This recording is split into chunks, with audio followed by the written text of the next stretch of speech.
हरे कृष्ण सर्वांना. आजच्या भक्ती सदाचार क्लासमध्ये सर्वांचं हार्दिक हार्दिक स्वागत. आता आपण आपला जो भक्ती सदाचार क्लास आहे त्याची सुरुवात गुरुवंदनेने आणि प्रार्थनेने करूया आणि त्यानंतर आजच्या अभ्यासाला सुरुवात करणार आहोत. ओम नमो भगवते वासुदेवाय. ओम नमो भगवते वासुदेवाय. ओम नमो भगवते वासुदेवाय. ओम अज्ञानतिमिरान्धस्य ज्ञानाञ्जनशलाकया चक्षुरुन्मिलितं येन तस्मै श्रीगुरुवे नमः. श्रीचैतन्यमनोभीष्टं स्थापितं येन भूतले स्वयं रूप कदा मह्यं ददाति स्वपदान्तिकं. वन्देऽहं श्रीगुरो श्रीयुतपदकमलं श्रीगुरुं वैष्णवांच श्रीरूपं साग्रजातं सगन रघुनाथान्वितं तं सजीवं साद्वैतं सावधूतं परिजनसहितं कृष्णचैतन्यदेवं श्रीराधा कृष्णपादान् सगन ललिता श्रीविशाखान्वितांश्च हे कृष्णकरुणा सिन्धो दीनबन्धो जगत्पते गोपेश गोपिकान्त राधाकान्तो नमोस्तुते. सप्तकाञ्चन गौराङ्गी राधे वृन्दावनेश्वरी वृषभानुसुते देवी प्रणमामि हरिप्रिये. वाञ्छाकल्पतरुभ्यश्च कृपा सिन्धुभ्य एव च पतितानां पावनेभ्यो वैष्णवेभ्यो नमो नमो. नमो ॐ विष्णुपादाय कृष्णपृष्ठाय भूतले श्रीमते भक्तिवेदान्त स्वामी इति नमस्ते सरस्वती देवी गौरवाणी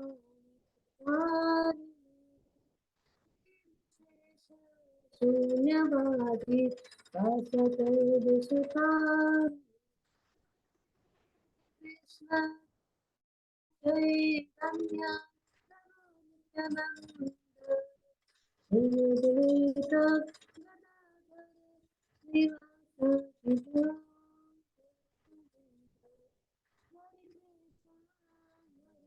कृष्ण कृष्ण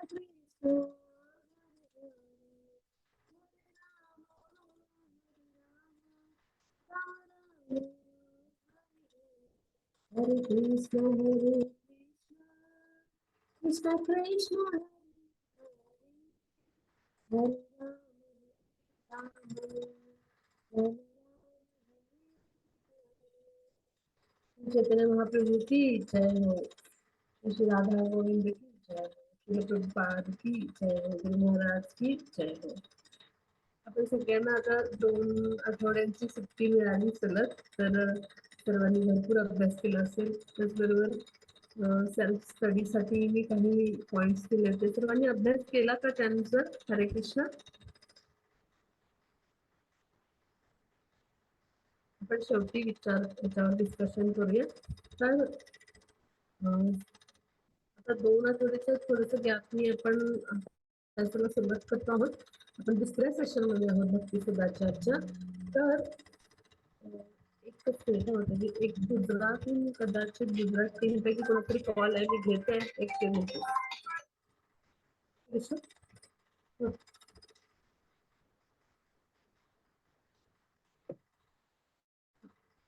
तर आपण दुसऱ्या सेशन मध्ये आहोत आणि दुसऱ्या सेशनच्या आपण काही स्लाइड्स म्हणजे 9 पर्यंत अभ्यासलाय. तर आपण दंडवत प्रणाम पद्धती कोणत्या आहेत, मग दंडवत प्रणाम किंवा पंचांग प्रणाम कसा करायचा आणि परत मग जेव्हा शक्य नसेल तेव्हा मग नमस्काराची मुद्रा म्हणजे काय आणि ती कशी करायची हे सगळं अभ्यासलं आपण.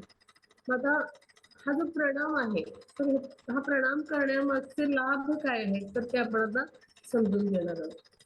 तर सगळ्यांनी नोट्स पण करूया. इथून पुढच्या स्लाइड्स तशा खूप महत्वाच्या ठरतील सर्वांसाठी की म्हणजे खूप महत्वाची त्याच्यातून माहिती सर्वांना मिळण्याचा भाग होईल. तर आता ह्या स्लाइडच्या माध्यमातून आपल्याला श्रील प्रभुपादांना काय सांगायचंय हे आपण अभ्यासूया. त्याचबरोबर आपण इतर पण मुद्दे की ज्या ह्या मुद्द्याशी संबंधित आहेत असे भक्ती रसामृत सिंधू मधले काही भागवतातले असे प्रत्येक स्लाइड्स मध्ये आपण अभ्यासित जाणार आहोत. मग आता हा प्रणाम म्हटलं की आपण पंचांग प्रणाम करायचा माताजींनी 5 अंग टेकून शिकलो. प्रणाम म्हटलं की आपण प्रभूजींनी करायचा साष्टांग प्रणाम म्हणजे 8 अंगाने हे आपण शिकलो. मग त्यानंतर आपल्याला जेव्हा प्रणामाची म्हणजे शक्य नसेल मुद्रा करणं, तेव्हा आपण काय करायचं, नमस्काराच्या मुद्रेने नमस्कार अशा पद्धतीने आपण प्रणाम करायचा. तोंडाने त्याचं उच्चारण करायचं त्यावेळेला. प्रणाम प्रभूजी, प्रणाम माताजी, सादर प्रणाम प्रभूजी, सादर प्रणाम माताजी, अशा पद्धतीने आपलं त्यावेळेला संबोधन आलं पाहिजे. म्हणजे आपली ही कृती आहे आणि आपलं संबोधन हे त्या म्हणजे आपली कृती हे आपलं शारीरिक कर्म दाखवेल, आपलं संबोधन तो भाव आणि ते समर्पण त्यांच्या चरणी व्यक्त करेल. अशा पद्धतीने ते झालं पाहिजे.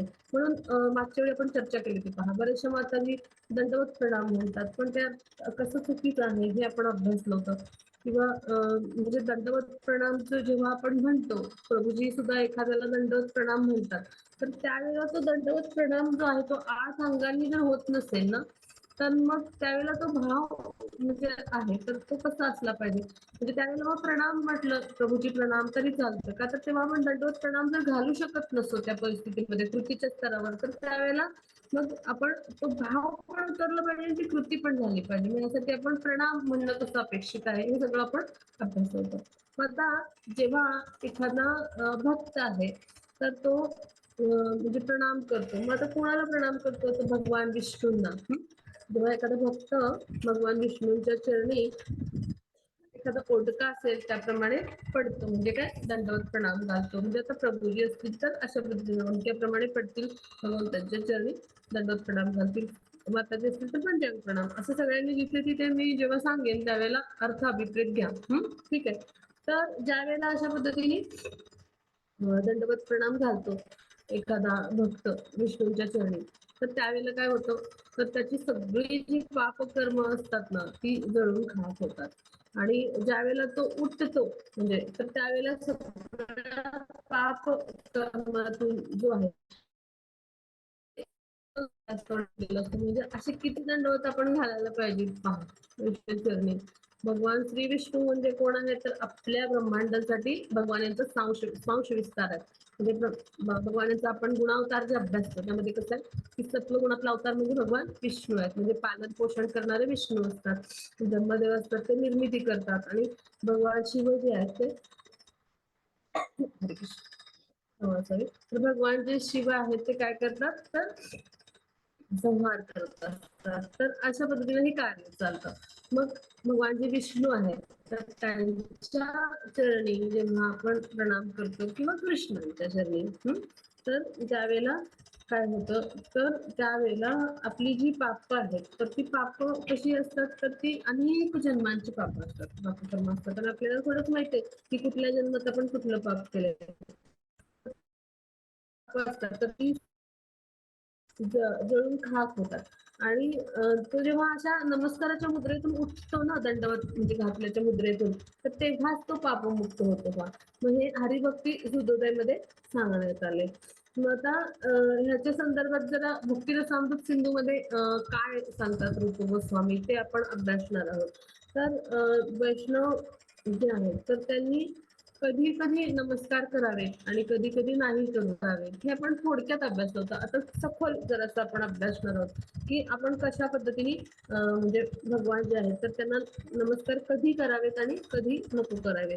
तर भगवान जे आहेत तर त्यांचं जे विग्रह आहेत तर त्यांच्या समोर जेव्हा आपण नमस्कार करतो म्हणजे दंडवत घालतो, मग तर त्यावेळेला आपण कशा पद्धतीने घालायचे हे आपण अभ्यासलं. मग जेव्हा भगवान विश्रांती घेत असतात तर तेव्हा तेव्हा आपण भगवान यांना दंडवत करू नये. किंवा जेव्हा भगवान आणि तिथे जाऊन आपण असं एका हाताने असं पायाला हात लावतो तुम्ही असं करतात बघा आजकाल शॉर्टकट नमस्कार, असं बिलकुल करू नये. कुठलीही नमस्काराची योग्य पद्धती नाहीये आणि त्याला तो लाभ आपल्याला होत नाही. त्यामुळे आपण एकतर पंचांग प्रणाम घालावा किंवा नमस्काराची मुद्रा करावी, तिथे तो भाव येतो. त्यामुळं अशा पद्धतीने आपण प्रणाम करावा. मग आता भगवान यांना असे अर्धे कपडे करायचे सुरू आहे किंवा दागिने घालायचे सुरू आहे किंवा भगवान त्यांच्या अंगावर भरपूर दागिने चढवून झाले तसं, असं आहे. म्हणजे भगवान आता दर्शनाला रेडी आहे, तर अशा वेळेला आपण करू नये नमस्कार त्यांना.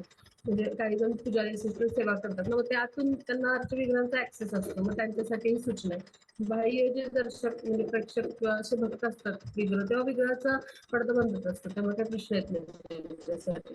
मग जे आत असतात ना, आतून मदत करत असतात सेवेमध्ये, त्यांच्यासाठी हा नियम म्हणजे त्यांनी पाळण्यासाठी, की असे जर दिसले आपल्याला भगवानांचं सेवा चालली, तर आपण त्यावेळेला त्यांना प्रणाम करूया. मग आता दुसरा नियम म्हणजे काय, की अर्चविग्रहासमोर अर्चविग्रह आहेत, तर त्यांच्यासमोर आपले गुरु आहेत, गुरु महाराज किंवा श्रील प्रभुपादांची प्रतिमा आहे, तर त्यांना नमस्कार म्हणजे करायचं नाही. प्रत्यक्ष गुरु जरी असले किंवा त्यांची प्रतिमा जरी असेल, तर त्यांना नाही नमस्कार करायचा. आधी अर्चविग्रहाला. सर्वश्रेष्ठ कोण आहेत? भगवान श्रीकृष्ण. मग त्यांना आधी आपण नमस्कार करायचा. त्यांना आधी पंचांग किंवा दंडवत प्रणाम घालायचा. जे काही माताजी असतील तर पंचांग, प्रभूजी असतील तर त्यांनी दंडवत प्रणाम घालायचा. आणि मग ते घातल्यानंतर म्हणजे मग इतर वैष्णवांना म्हणजे मग गुरूंना म्हणजे की मग प्रभुपाद यांना आणि मग इतर वैष्णव जे कोण असतील त्यांना म्हणजे आपले सन्माननीय वैष्णव आता आमचे शिक्षा गुरु असतात किंवा टेम्पलचे प्रेसिडेंट असतात, मग त्या सगळ्यांना नंतर श्रील प्रभुपादांच्या नंतर किंवा गुरु महाराजांना सुद्धा मनातून स्मरण आपण करून श्रील प्रभुपादांना आपण घातला की स्मरण करून जे दीक्षित आहेत त्यांनी गुरु महाराजांना दंडवत करावा आणि मानस्तरावर केला तरी चालतो. आणि त्यानंतर इतर जर वैष्णव कोणी समोरून आले तर त्यांना आपण दंडवत किंवा पंचांग प्रणाम करू शकतो. मग आता प्रणाम करत असताना श्रील प्रभुपादांची प्रतिमा सगळ्या मंदिरात असते, मग त्याच्याकडे पाय करून कधी प्रणाम नाही करायचं. कधी म्हणजे गुरुमूर्तीकडे पाय करून प्रणाम नाही करायचा किंवा पाठ करून सुद्धा प्रणाम नाही करायचा. सगळ्यांनी लक्षात ठेवूया. आपण दरवाजातून मंदिराच्या जातो तेव्हा गुरुमूर्तीच असते तिथे आणि समोर विग्रह असतात. मग आपण जायचं आणि विग्रहांना आपल्या, आता मी थोडस हाताने सांगायचा प्रयत्न करते कृती करून सगळ्यांना लक्षात येतात. तर माझ्या समोर असे विग्रह कसं आपण समजूया, मी मंदिरात गेले आणि माझ्या डाव्या बाजूला म्हणजे तिकडे श्रील प्रभुपादांचा विग्रह आहे, म्हणजे मूर्ती असते साधारण बुके आपण जेव्हा मंदिराच्या अशी दारातून आत जातो तेव्हा.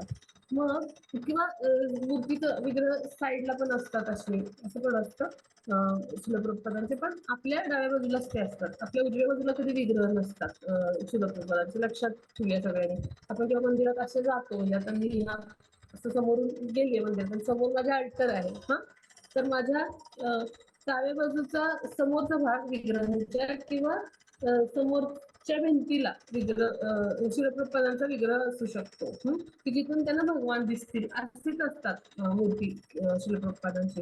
वेगळ्या बाजूला नसतात, शक्यतो समोरासमोरच असतात. जर जागेचा काही अडचणीचा भाग असेल तर थोडस ऍडजस्टमेंट केलेली असते, अन्यथा नसतं असं कधी. तर मग आता गेलो की आपण काय करायचं की समोरून आपण गेलो की आपल्या डाव्या बाजूने भगवान यांना म्हणजे आपला विग्रह जो आहे म्हणजे इकडे जे विग्रह आहेत जे श्रील प्रभुपादांचे त्यांच्याकडे आपण असे तिरपे होतो, असे होतो म्हणजे भगवान यांना असं दंडवत करतो ना आपण, म्हणजे आपली अशी तिरपी इमेज होते. सगळ्यांनी लक्षात दिलं. पण अशी नाही होणार आपली पाठ, असा नाही नमस्कार करायचा की श्रील प्रभुपादांकडे पाठ होईल आपली. आपण अशी तिरकी करायची म्हणजे भगवान यांचं हृदय जे आहे तिकडं म्हणजे भगवान यांच्या डाव्या बाजूला हृदय असतं, तिकडे आपल्या बाजूने पण नमस्कार करायचा थोडक्यात.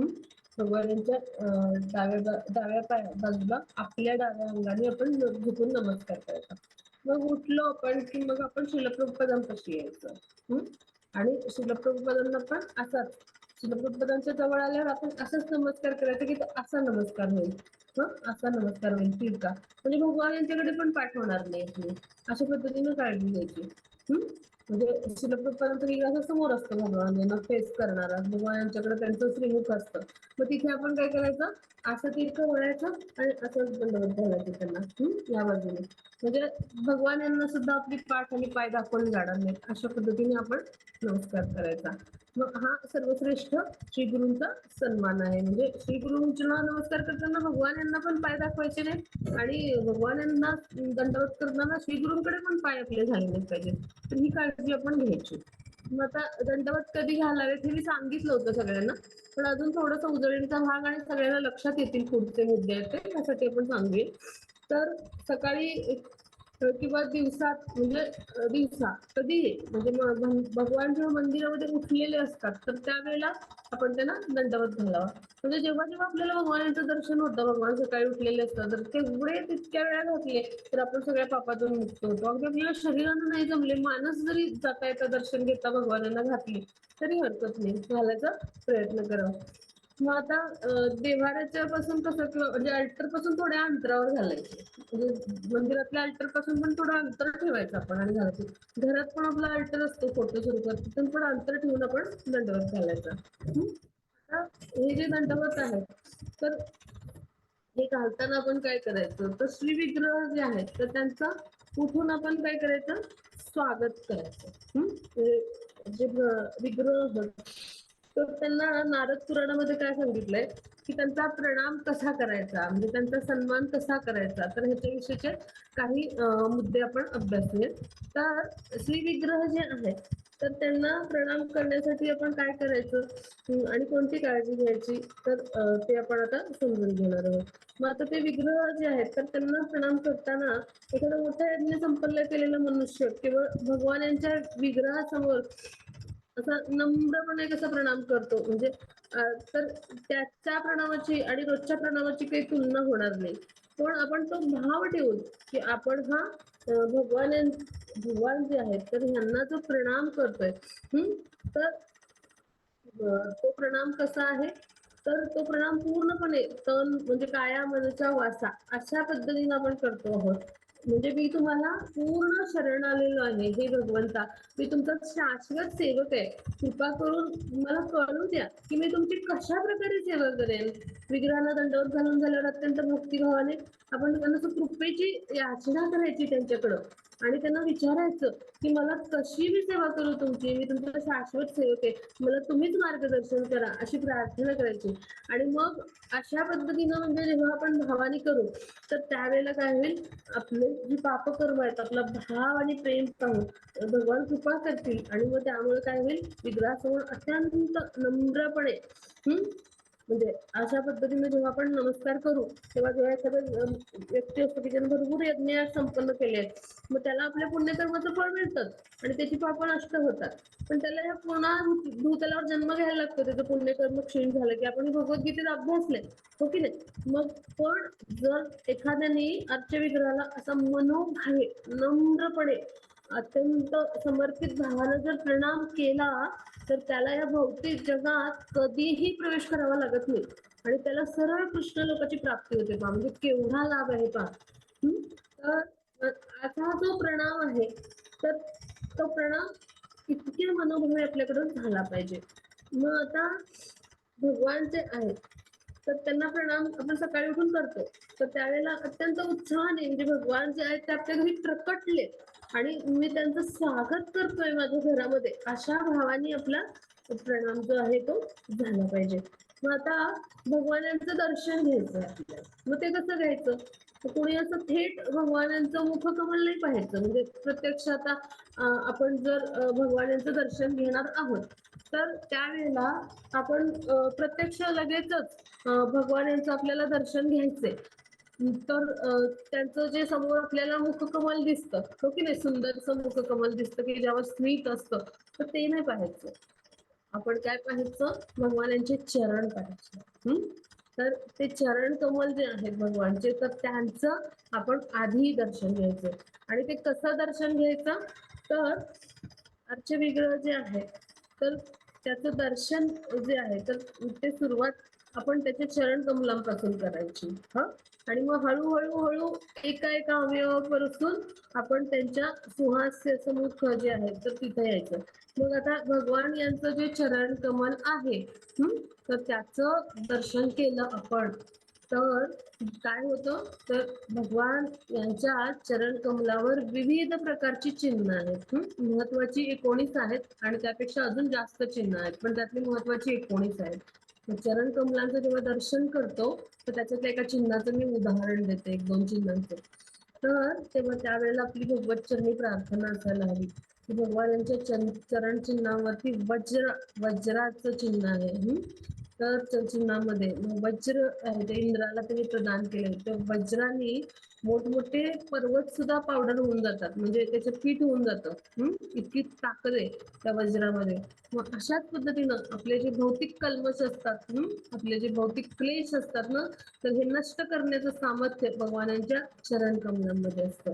भगवान यांच्या चरण कमल जे आहे, तर त्या चरण म्हणजे त्या चरण कमलांनीच, म्हणजे जेव्हा 3 पावलं जी आहेत ती व्यापली, त्यावेळेला दुसरं पाऊल जेव्हा त्यांनी व्यापलं, तर त्यावेळेला काय झालं, म्हणजे जेव्हा बली समोर त्यांनी जमीन मागितली आणि दुसरं पाऊल व्यापलं, तर त्यावेळेला काय झालं, सगळं ब्रह्मांड भेदून ब्रह्मलोकांपर्यंत ते दुसरं पाऊल गेलं. आणि तिथे काय झालं, तर ब्रह्मदेवानी भगवान यांचे सुंदर चरण कमल जेव्हा पाहिले, तेव्हा आपल्या कमंडलूतून पाणी घेतलं, त्यांनी जल घेतलं आणि त्यांचं अभिषेक केला. आणि तो जलाभिषेक आणि त्याचबरोबर जर भगवान यांनी जेव्हा म्हणजे असं पाऊल टाकलं होतं, त्यावेळेला काय झालं, त्यांचं जे नख आहे, तर त्यामुळं हा ब्रह्मांडाचं आवरण भेदलं गेलं. आणि तिथे जी गंगा आहे, गंगेचा प्रवाह आहे, गोलोक वृंदावनमध्ये गंगा नदी अस्तित्वात होती, तर ती भगवान यांच्या चरण कमलातून तो प्रवाहाला मंदाकिनी असं म्हणतात, पण ती गंगाच नदी आहे. तर तो जो प्रवाह आहे क्षमाश्री जी म्हणजे जो प्रवाह आहे त्याला मंदाकिनी म्हटलं जातं, पण जी गोलोक वृंदावनमध्ये विरजा नदी आहे, तर ती जी आहे, तर ती नदी आणि भगवान यांचा अभिषेक केलेला, त्यांच्या चरणांचा अभिषेक केलेला चरणामृत जे आहे, जो अभिषेक ब्रह्माजींनी केला, तर हे दोन्ही मिळून जो प्रवाह तयार झाला त्याला मंदाकिनी म्हणतात.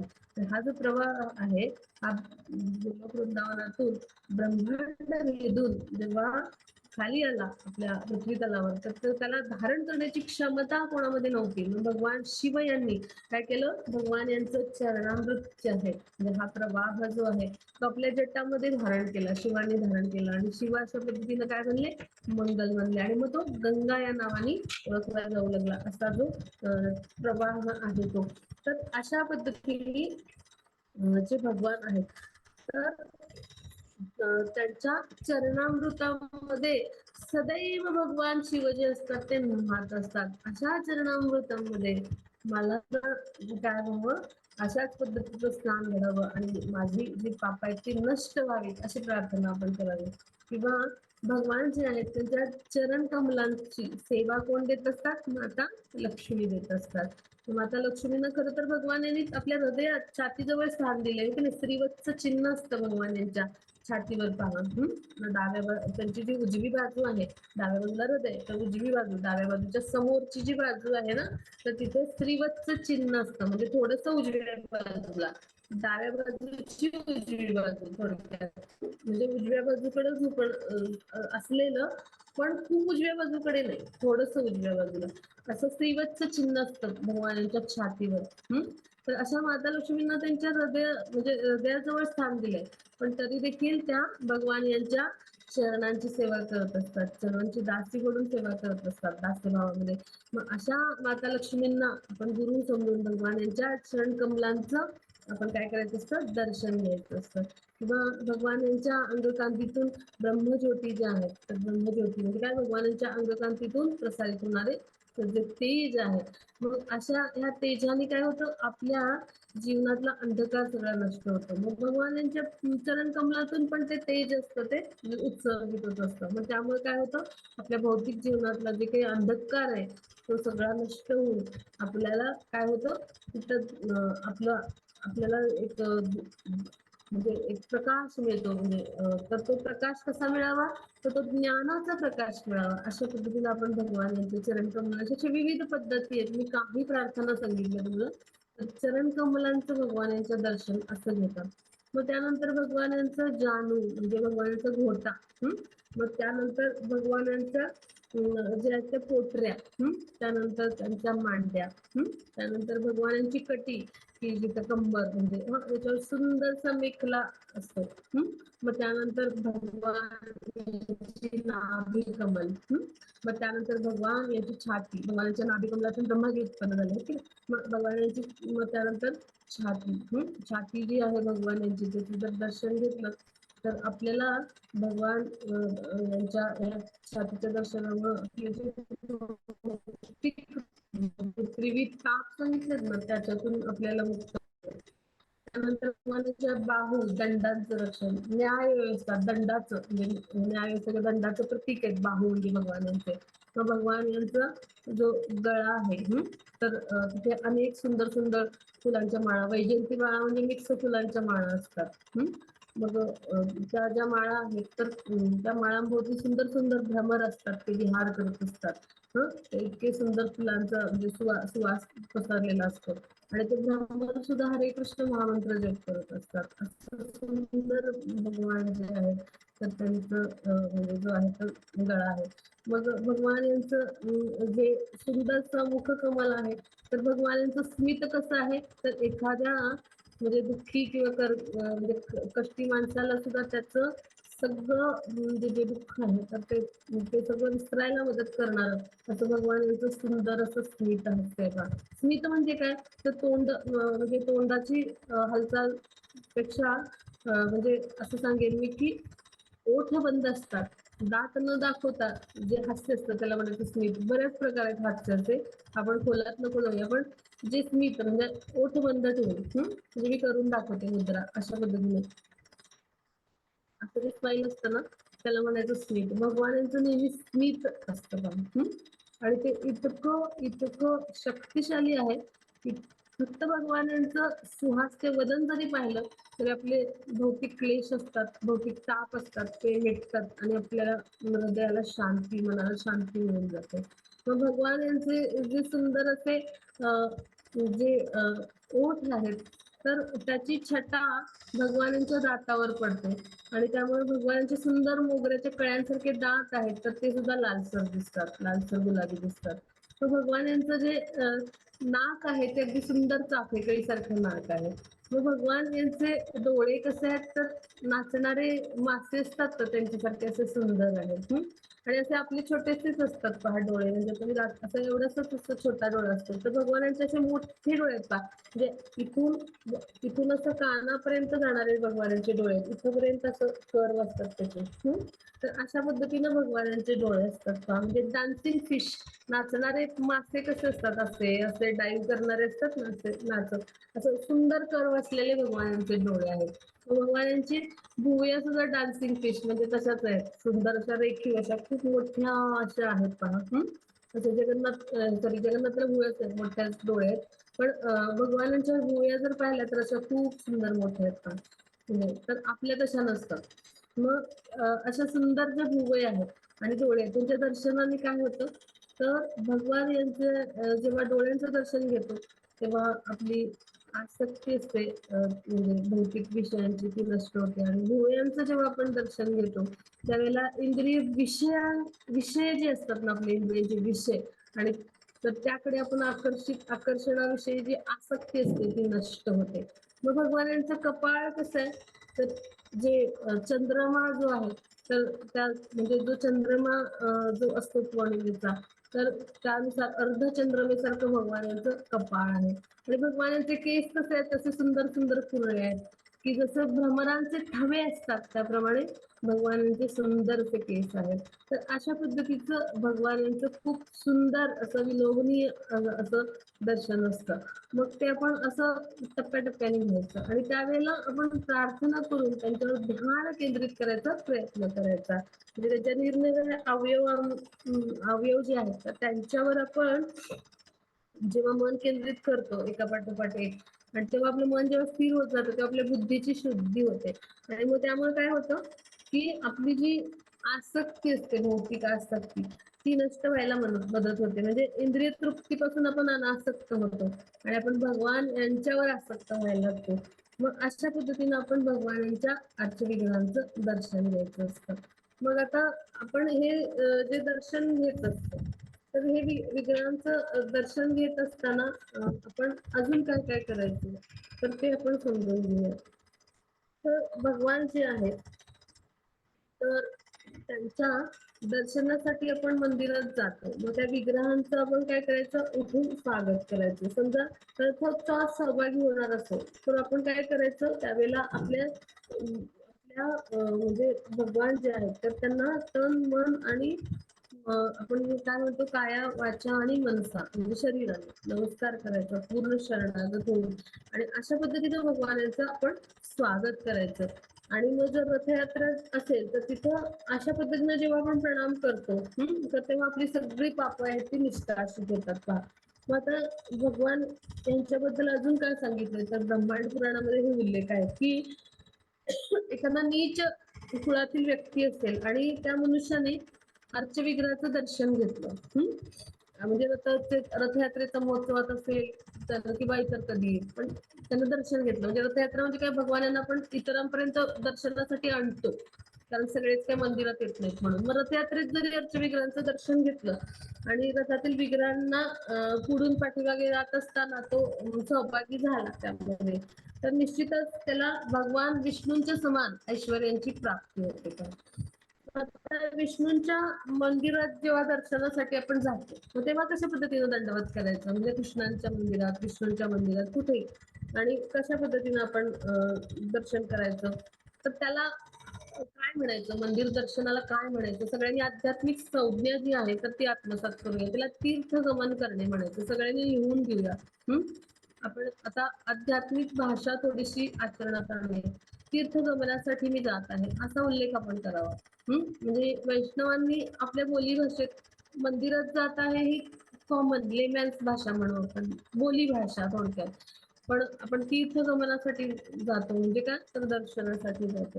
तर पुराणांमध्ये असं सांगितलं की ज्या व्यक्ती मथुरा, वृंदावन, द्वारका अशा ठिकाणी तीर्थांच्या दर्शनासाठी जातात त्या तर धन्य होतात. म्हणजे तीर्थांना, धामांना आपण दर्शनासाठी जावंच. अशा प्रकारचं आपण जर धामांना दर्शन घेत असू, तर आपलं जे भौतिक वाळवंट रूपी आयुष्य आहे, तर त्याच्या पलीकडेच आपण जाऊ शकतो. म्हणजे काय, आपल्याला भगवत धामाची प्राप्ती होते. मग हरिभक्ती सुधामध्ये काय सांगितलं की श्रीकृष्णांना जे आहे, तर त्यांच्या मंदिरांना महत्व, म्हणजे मंदिरांचं जे महत्व आहे, त्या मंदिरांना भेट देण्याचं जे महत्व आहे, तर त्याचं महात्म्य सांगितलं. मग आता हे जे महात्म्य आहे, तर त्यानुसार काय आहे की वृंदावन, मथुरा, द्वारका इथे जाऊन आपण तीर्थस्थळी किंवा इतर मंदिरांमध्ये भगवंतांचं दर्शन जेव्हा घेत असतो, तेव्हा कृष्ण भावना भावित शुद्ध भक्त जो आहे, तो विष्णूंच्या विग्रहाचे दर्शन घ्यायला जेव्हा मंदिरात जातो, म्हणजे अशा पद्धतीनं दर्शन घ्यायला जेव्हा एखादा मंदिरात जातो, तर त्याला लाभ काय मिळतो, तर तो पुन्हा मातेच्या तुरुंगरूपी गर्भामध्ये पुन्हा प्रवेश करावा त्याला लागत नाही. म्हणजेच काय, म्हणजे मातेच्या गर्भामध्ये म्हणजे काय, पुन्हा त्याला मनुष्य जन्म मिळत नाही. फक्त दर्शनाला जायचा हा लाभ आहे. मग तीर्थस्थळाच्या ठिकाणच्या मंदिरात जा, अगर तुमच्या जवळच्या इस्कॉन मंदिरात जा, कुठल्याही मंदिरात जा, मंदिरात दर्शनाला जाण्याने एवढे लाभ होतात पहा. म्हणजे मंदिर संस्कृतीचं महत्व याच्यातून आपल्याला लक्षात येईल की म्हणजे दर्शनाला रोज जाण्यासाठी आपले भक्त काय करतात, मंदिराच्या शेजारी आपला निवास आहे तर तो कसा मिळेल अशी व्यवस्था करतात पहा. कम्युनिटी इस्कॉन मध्ये डेव्हलप केलं आणि रोज मंदिर म्हणजे संस्कृती अनुसार त्यांचं आचरण आहे. मग त्याचं महत्व काय आहे, तर ते सगळं महत्व ह्या सगळ्या रहस्यामध्ये दडलेलं आहे पहा. तर अशा पद्धतीने म्हणजे जो जो जीव अशा पद्धतीने मंदिरात जाऊन भगवान जे आहेत तर त्यांना नमस्कार करतो, दंडवत करतो, तर तो भौतिक जन्माच्या सगळ्या क्लेशातून मुक्त होत असतो. मग आता विष्णू मंदिरात जाऊन प्रदक्षिणा करणे म्हणजे नमस्कार झाल्यावर काय करतो, आपण प्रदक्षिणा घालतो. मग त्याच्याविषयी हरिभक्ती सुधामध्ये काय सांगितलंय, तर मंदिराची प्रदक्षिणा करणारा भक्त भौतिक जगातल्या जन्म मृत्यूरूपी जे त्याचे क्लेश आहेत, म्हणजे जन्म, मृत्यू, जरा, व्याधी हे 4 त्याला ताप आहेत, तर ह्या सगळ्या क्लेशातून मुक्त होतो. म्हणजेच काय की तो जन्म मृत्यूच्या चक्रामध्ये अडकलेला असतो. तर ह्या सगळ्या क्लेशातून तो विग्रहाला केवळ एक प्रदक्षिणा घातल्यामुळं त्याची या सगळ्यातून सुटका होते. मग आता वर्षा ऋतू म्हणजे काय की चातुर्मासामध्ये हे व्रत पाळलं जातं. म्हणजे काय की जुलै महिना आहे किंवा ऑगस्ट महिना आहे किंवा सप्टेंबर ऑक्टोबर आणि श्रावण मास आहे. तर म्हणजे या ऋतूमध्ये हे व्रत पाळले जाते. मग या 4 महिन्यात कृष्ण भावनेचा प्रचार करण्यासाठी प्रवास करणारे संत एकाच ठिकाणी येतात. मग ह्या 4 महिन्यात कठोर नियमांचं पालन केलं जातं. म्हणजे स्कंद पुराणात म्हटले की जर या कालावधीत एखाद्यानं म्हणजे चातुर्मासामध्ये विष्णूंच्या मंदिराची निदान 4 वेळा जर प्रदक्षिणा केली तर त्याचं पुण्य म्हणजे त्याला संपूर्ण ब्रह्मांडाची प्रदक्षिणा करण्याचं फळ मिळतं. म्हणजे नमस्कार करून जर अशी प्रदक्षिणा केली तर त्याचा लाभ कसा आहे पहा. किंवा अशा प्रकारची प्रदक्षिणा केल्यामुळं गंगा नदीच्या काठावरच्या सर्व तीर्थांना भेट देण्याचं त्याला जे आहे फळ प्राप्त होतं. म्हणजे चातुर्मासाचा नियम केल्यामुळे एखाद्याला त्वरित भक्तिमय सेवा सुद्धा मिळू शकते का. म्हणजे मंदिरामध्ये विग्रहाचं दर्शन आणि दंडवत याचं महत्व काय आहे हे आपल्याला आपण समजून घेतलं. म्हणजे काय की अशा पद्धतीनं जेव्हा भगवान यांना आपण दंडवत करतो तर दंडवत हा किंवा प्रणाम हा एक भगवानाच्या सेवेचा भाग असतो. पण त्या पाठीमाग म्हणजे आपला भाव काय आहे आणि कोणती सेवा करतो आहोत हे पण म्हणजे हे पण महत्वाचं आहे. किंवा आपण आता अर्चना करतो, पूजा करतो विग्रहांची. पूजा करून झाल्यानंतर सुद्धा भगवान यांना जेव्हा आपण दंडवत घालतो किंवा नमस्कार करतो तर त्यावेळेला सुद्धा तो जो दंडवत घालतो त्याच्यावर त्यासाठी भागवतामध्ये एक श्लोक आहे की 10व्या स्कंदामध्ये 81वा अध्याय जो आहे तर त्याच्यामध्ये 19वा श्लोक येतो की भगवान यांचा जो सुदामा मित्र आहे तर त्याला काय सांगण्यात आलं त्याच्याविषयी म्हणजे काय सांगण्यात आलंय तर हा सुदामा एका ब्राह्मणाच्या घरात जात असताना स्वतःशीच म्हणतो केवळ भगवान श्रीकृष्णांचे पूजन केल्यामुळं मनुष्याला स्वर्गीय तसंच ऐश्वर तसंच मुक्ती किंवा ब्रह्मांडातील ग्रहावर प्रभुत्व किंवा भौतिक जगातले सर्व ऐश्वर योग्य किंवा योग सिद्धी मिळू शकतात का. म्हणजे भगवान यांची पूजा आपण करतो आणि त्यांना दंडवत करतो तर त्यावेळेला हे लाभ होतात. म्हणजे असे अनेक विविध लाभ आहेत तर ते भागवतामध्ये चर्चा केलेले आहेत. मग आता हे जे आहे हे दंडवत घालत असताना आपण काय करायचं असतं तर भगवान यांची सेवा कशी करायची आपण ती सेवकानं राजाची करावी तशी. आणि त्याचबरोबर दंडवत करताना पण काय करायचं असतं की मी तुमच्या चरणांशी काय झालेलं आहे एका सेवकाप्रमाणे लीन झालेलं आहे आणि माझा तुम्ही उद्धार करा. मला माझ्याकडून योग्य प्रकारे सेवा तुम्ही करून घ्या अशा पद्धतीनं आपण दंडवत करायचं असतं. मग आता हे सगळे दंडवत जे आहेत तर त्याच्याशी संदर्भात आपले जे मुद्दे आहेत तर ते पूर्ण झाले. आता आपण पुढच्या आपल्या मुद्द्यावर जाऊया. हा मग त्याची पुढची स्लाइड आपण घेऊया.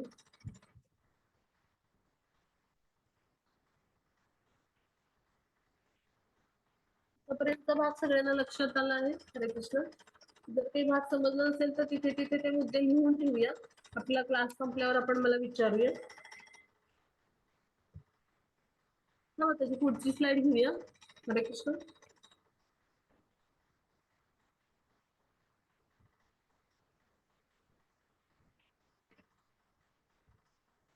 हरे कृष्ण. त्याची पुढची स्लाइड घेऊया.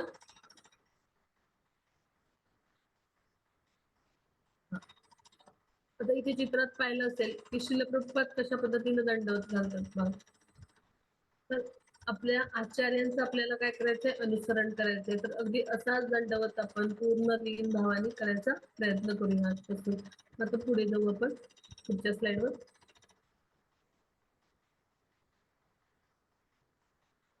हा बघ पुढची स्लाइड घेऊया. हो. आता आतापर्यंत आपण मंदिरात म्हणजे मंदिरापर्यंत आल्यावरचे आपण पाहिले होते आपले सदाचार काय किंवा मंदिराच्या बाहेर पाहिले होते. पण आता मंदिराच्या आत आल्यावर आपण कसं वर्तन करायचं कशा पद्धतीनं आपलं वागणं हवं कशा पद्धतीनं आचरण हवं तर हे आपण शिकणार आहोत.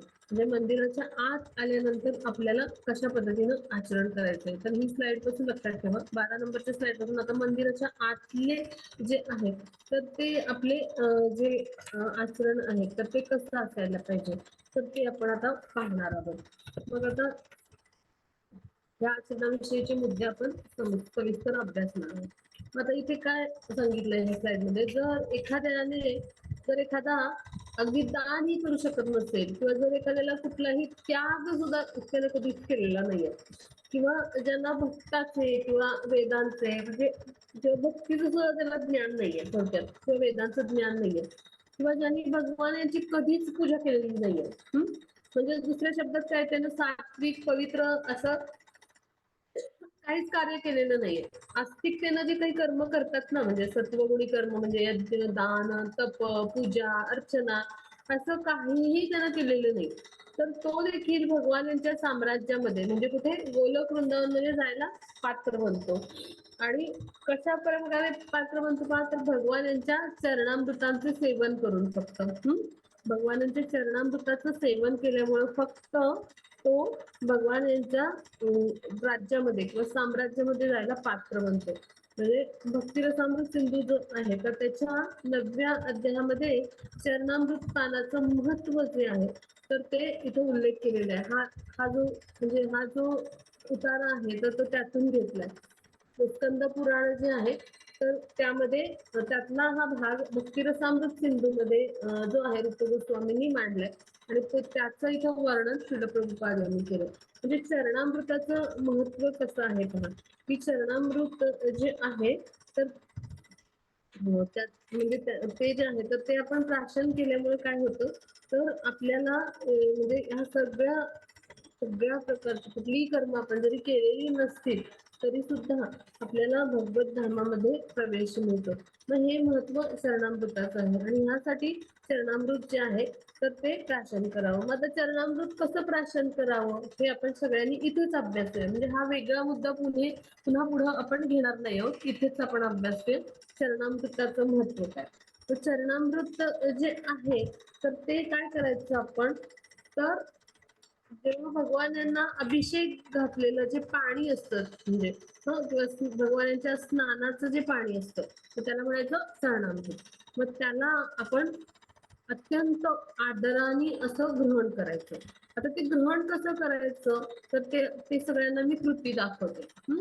आपल्या काय करायचं, आपला हा डावा हात आहे त्याच्यावर आपण काय करायचं लक्षात घ्या सगळ्यांनी, तर आपल्या उजव्या हाताने आपण चरणामृत घ्यायचं असतं, ह्या हाताने घ्यायचं असतं आणि प्राशन करायचं असतं असं दाखवलेलं असं प्राशन करायचं असतं आपण मग त्यासाठी त्याच्या खाली आपण डावा हात धरायचा म्हणजे डाव्या हातावर उजवा हात ठेवायचा थोडक्यात आणि घेताना कसं घ्यायचं असं घ्यायचं चरणामृत असं. दिशा अशी पाहिजे आपली सगळ्यांनी माझ्या हातांची दिशा बघा अशी पाहिजे घेताना आणि खोल पाहिजे, खोल आपली हे झाली पाहिजे, तळवा खोल झाला पाहिजे तर चरणामृतासाठी अशी आपण मुद्रा करायची, खोल आपला हात उजव्या हातात झाला पाहिजे. ह्यात आपण चरणामृत घेणार आहोत, आपल्याला जे देणार आहेत ते पुजारी आणि त्याच्या खाली आपण असा हात लावणार आहोत अशी तसंच खोल मुद्रा करून असं लावणार आहोत. ठीक आहे, अशा पद्धतीने घेतलं पाहिजे म्हणजे असे क्रॉस हात झाले पाहिजेत आपले. तर अशा पद्धतीने चरणामृत आपण घ्यायचं. तर ते चरणामृत जे आहे तर ते इतकं शक्तिशाली आहे की त्यामुळे लाखो पाप नष्ट तर होतातच. पण जर एखाद्याने चरणामृताचा एखादा जरी थेंब खाली सांडला तर त्याला त्याचे 8 लाख वेळा परिणाम पण भोगायला लागतात हरिभक्ती विलासमध्ये. म्हणून तो हात तो खाली अजिबात सांडायचं नाही जमिनीवर पण त्याचं व्यवस्थित प्राशन करायचं. तर ते प्राशन केल्यामुळे काय होतं, तर ज्या कुणी म्हणजे तो अगदी नास्तिक असेल त्या नास्तिकतेनं त्याच्या जीवनात काही यज्ञ दान तर काही त्याने देवाला हात सुद्धा जोडलेला नसेल असा व्यक्ती असेल तरी सुद्धा त्यानं चरणामृत जर घेतलं तर त्याला काय लाभ होतो, त्याला गोलोक वृंदावनची प्राप्ती होते पहा. म्हणजे भगवान यांनी किती कृपा किती दया आपल्याला केली पहा. म्हणून सगळ्यांनी न चुकता रोज चरणामृत घेऊया. त्याचबरोबर चरणामृत विषयी अजून काय आहे, तर चरणामृत जे आहे तर ते पिताना काय करायचं आपण, तर ते पिताना किंवा वाटताना म्हणजे मस्तकाला लावताना आपण मंत्र म्हणावा चरणामृताचा. आता मंत्र काहींना येत नाहीये तर त्यासाठी म्हणजे मग तुम्ही मंत्र येत नसेल तर त्यावेळेला तुम्ही प्रणाम करा मनातल्या मनात मानस भगवानांना आणि तुमचं चरणामृत जे आहे तर ते मिळाल्याबद्दल त्यांच्या चरणी कृतज्ञता व्यक्त करा. मग भगवान यांच्याकडून म्हणजे मिळालेलं चरणामृत आहे तर ते त्यांच्या त्यांच्या म्हणजे त्यांच्या समोर जेव्हा आपण ते प्राशन करत असतो तर त्यावेळेला हे जे चरणामृत आहे तर ते चरणामृत हे आहे ते भगवान यांच्या म्हणजे राधा कृष्णांच्या चरणांपासून आलेलं आहे आणि ते आम्हाला भगवान यांचं प्रेम प्रदान करून आणि हे चरणामृत प्राशन करून मी ते माझ्या मस्तकावर धारण करत आहे अशा पद्धतीने आपला भाव असला पाहिजे. म्हणजे काय की भगवानाचं चरणामृत घ्यायचं ते त्यामुळे मला भगवानांचं प्रेम प्राप्त होऊ दे आणि असं चरणामृत जे आहे ते घ्यायचं आणि आपण असं ते मस्तकावर धारण करायचं पण ते सांडायचं नाही किंवा हात कशाला पुसायचा नाही दुसऱ्या कशाला ते चरणामृताचं मस्तकावर ते असं धारण करायचं जे उरलेलं असतं तळव्याला जे काही उरतं ते असं मस्तकावर धारण करायचं ही पद्धत आहे सगळ्यांनी लक्षात ठेवूया. त्याचा मंत्र पण आहे मी सांगते. श्री राधा कृष्ण पादोदकम प्रेम भक्ती दमुदा भक्तिभावेन वैतित्वा शिरसा धारयाम्यहम. मी तो ग्रुपला पाठवेल फोटो आहे त्याचा पाठवते. तर अशा पद्धतीनं चरणामृत प्राशन करायचं. मग चरणामृतासारखंच आपण भगवान यांच्याकडनं फुलं घेतो फुलं निर्माल्य मिळतं ना फुलं किंवा हार मिळतो तुळशीपत्र आपल्याला जे काही मिळतं मंदिरामध्ये असं सुवास घ्यायला मिळतं मग ते सुद्धा आपण सांडू नये म्हणून आपण त्याच्या खाली असा म्हणजे जो आहे आपला डावा हात आपल्या उजव्या हाताखाली नेहमी धरावा आपल्याला काही मिळालं तरी ते भगवानांचा असा कोरडा प्रसाद पण देतात पुजारी मग तेव्हा पण आपण असा हात धरावा आणि ते म्हणजे ग्रहण करावं आणि मग आता हाताच्या तळव्यावर येणारा प्रसाद असतो म्हणजे असा तर तो आपण सेवन केला तरी चालेल पण एरवी आपण काय करायचं प्रसादाच्या बाबतीत भगवानांचे अर्च विग्रह असतील आणि तिथे प्रसाद आपल्याला मिळाला तर तो त्यांच्या समोरच खायचा नाही आपण भगवानांच्या खोलीतून बाहेर जायचं आणि तिथे तो प्रसाद ग्रहण करायचा तर कधीतरी थोडासा असा कोरडा वगैरे प्रसाद मिळतो मग तो दाराच्या बाजूला जाऊन आपण ग्रहण केला तरी चालू शकतो म्हणजे पण भगवानांच्या खोलीच्या बाहेर जिथं अर्चविग्रह आहेत त्याच्या खोलीच्या बाहेर जाऊन तो ग्रहण करायचा हे सगळ्यांनी लक्षात ठेवूया. ठीक आहे आता भगवानांचं जसं चरणामृत मिळतं तसं भगवानांचं जे निर्माल्य आहे म्हणजे पूजेच्या वेळी भगवान यांना अर्पण झालेल्या वस्तू आहेत म्हणजे हार आहेत फुलं आहेत चंदन आहे तुपाचा दिवा तुलसीपत्र ह्या वस्तू ज्या आहेत तर ह्या भक्तांनी स्वीकारून त्या डोळ्यांना किंवा मस्तकाला स्पर्श करून त्याची आपण काय करायची स्तुती करायची प्रत्येक वेळी आपण जेव्हा चरणामृत घेतो ना त्यावेळी कृतज्ञता व्यक्त करताना काय म्हणायचं जय महाप्रसाद किंवा जय भगवत प्रसाद म्हणायचं मनातल्या मनात म्हटलं तरी चालेल पण ते आपण म्हणायचं ते मग ग्रहण करायचं म्हणजे भगवानांची जेवढी ती कृतज्ञता व्यक्त होते आपली की आपल्याला त्यांच्यामुळे मिळाले आणि आपण ते स्वीकारलंय आणि ती कृतज्ञता आपण व्यक्त करतोय पण प्रत्येक वेळी जय महाप्रसाद असं म्हणायचं किंवा जय भगवत प्रसाद असं म्हणायचं पण ते ग्रहण करताना प्रत्येक वेळी लक्षात ठेवून आपण म्हणायचं फुटफुटून म्हणलं तरी चालतं पण ते म्हणायचं मात्र निर्माल्य पण असतं फुलं वगैरे असतात मग ते तसं घाणेरड्या ठिकाणी असं टाकू नये किंवा घाणेरड्या जागी असं टाकू नये निर्माल्य एकत्र करून ते नदीत तलावात किंवा समुद्रात सोडावं किंवा भगवान यांचा प्रसाद रूपी हार जर मिळाला आपल्याला तर त्याचा तो सुद्धा मस्तकाला असा स्पर्श करून किंवा गळ्यामध्ये घालायचा आणि त्याचा वास आपण घ्यायचा अशा पद्धतीने त्याचा आदर करायचा पुढे तो मुद्दा येईल पण ह्याच्याबरोबर मी सांगून ठेवेन पुढे आपण सखोल अभ्यासणार तर अशा पद्धतीनं चरणामृतासोबत ह्या सगळ्या गोष्टी आपल्याला मिळत असतात मग ह्या सगळ्या गोष्टी पण कशा स्वीकारायच्या मंदिराच्या आत ते आपण समजून घेतलं मग त्याचबरोबर चरणामृतासोबत आपल्याला दिवा म्हणजे जो आहे भगवान यांचा जो दिवा आहे तर त्याचं दर्शन मिळतं म्हणजे आरतीचं दर्शन मिळतं तर ते दर्शन आपण कसं घ्यायचं असतं तर ते सुद्धा आपले दोन्ही हात आहेत तर ते असे त्याच्यावर दर्शन म्हणजे पंचारती असेल तुपाच्या दिव्याची तर त्याच्यावर असे दोन्ही हात घ्यायचे आणि ते काय करायचे आपल्या डोळे आणि डोक्याला अशा पद्धतीने लावायचे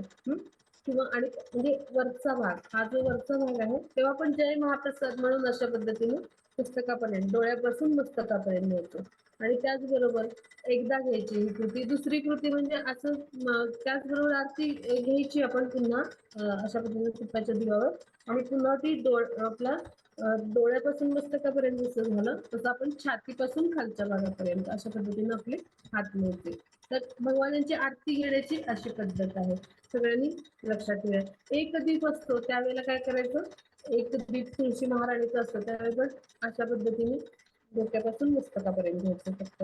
तर अशा पद्धतीने आपण भगवानाचा तुपाचा दिवा म्हणजे ती आरती ग्रहण करण्याचा भाग करायचा.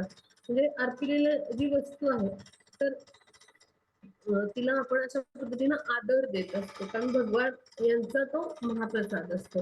मग भगवान यांचं वस्त्र आहे तर ते सुद्धा निर्माल्यच आहे भगवान यांचं. मग ते सुद्धा आपण प्रसादाच्या रूपाने घ्यायचं. म्हणजे भगवानांच्या पूजनीय वस्तू जिथं ठेवलेल्या असतात तर त्यांचा सगळ्यांचा आदर करायचा. म्हणजे काचेच्या पेटीत असतात, भिंतीवर म्हणजे एखाद्या चित्राप्रमाणे ते अडकवून ठेवलेली असतात. तर ह्या वस्तूंना आपण केवळ भक्तिमय कार्यासाठी म्हणजे बीडबॅग बनवण्यासाठी किंवा लहान मुलांच्या नाट्यासाठी कपडे लागतात, म्हणजे आपल्या लीला सादर करायच्या असतात ड्रामामध्ये तिथे तर अशा पद्धतीने आपण शिवणकाम करून वापरू शकतो. पण भगवान जे आहेत भगवंतांचं वस्त्र हे आपल्या शरीराचा खालचा भाग आहे तर त्यासाठी कधीही वापरायचं नाही.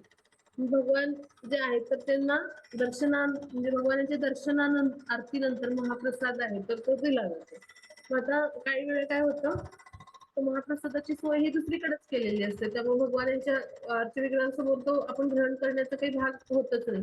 काही वेळेला काही पुजारी काय करतात कोरडा प्रसाद देत असतात. मग तो कोरडा प्रसाद जो आहे तर ते म्हणजे काय आहे तर ते भगवानाचं उच्छिष्ट आहे. मग ते लगेचच भगवानांच्या समोर ग्रहण नाही करायचं. तर आपण काय करायचं तर देवघरातून बाहेर यायचं, अल्टरच्या रूम मधून बाहेर यायचं आणि तिथे तो प्रसाद ग्रहण करायचा. आणि तो सुद्धा प्रसाद आपण जमिनीवर न सांडता खायचा प्रयत्न करायचा. भगवानांची कुठलीही वस्तू जमिनीवर न सांडता न ठेवता आपण ग्रहण करण्याचा प्रयत्न करावा, अन्यथा तो भगवत चरणी अपराध घडतो. म्हणून आपण नेहमी त्याला आसन दिलेलं असतं बा प्रत्येक गोष्टीला. असं जमिनीवर डिरेक्टली भगवानांची कुठली गोष्ट ठेवलेली नसते, कारण सर्वश्रेष्ठ सन्मान करण्यायोग्य कोण आहे तर भगवान आहे. त्यामुळे त्यांच्या प्रसादापासून प्रत्येक गोष्टीचा आपण सन्मान करायचा असतो. तर चरणामृतासोबत आपले हे मुद्दे पूर्ण झाले. आता आपण पुढे जाऊया. हा होतं की पुढच्या स्लाइड वर जाऊया.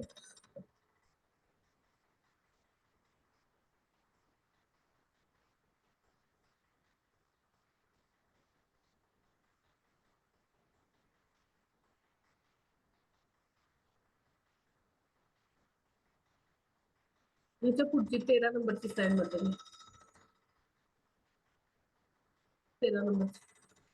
हा आता जे ब्रह्म आहेत ते नारदांना काय म्हणतात तर भगवानांच्या गळ्यातला जो हार आहे तर तो म्हणजे जो भगवानांना आधीच अर्पण केलेला असतो, भगवानांच्या अर्चविग्रहांना आधीच अर्पण केलेला असतो. तर असा जो हार आहे म्हणजे भगवानांची पूजा झाल्यानंतर त्यांच्या अर्चविग्रहांना अर्पण करून झाल्यानंतर भगवान यांचा जो हार आहे तर तो जर एखाद्याला मिळाला, एखाद्याच्या गळ्यात पुजाऱ्यांनी असा घातला देतात ना, असं गळ्यात घालतात.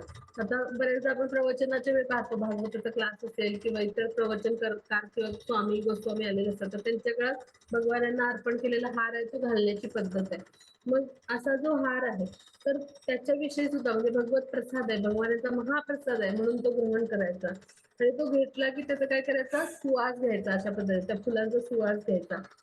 तर त्याचा लाभ काय असतो तर त्यांनी आपली जी काही रोगराई असते, जी काही पाप कर्म असतात ती नष्ट होऊन जातात आणि भौतिक संसारातून हळूहळू आपण काय होतो मुक्त होत जातो. तर हे भगवान यांना अर्पण केलेल्या हाराचं महत्व आहे.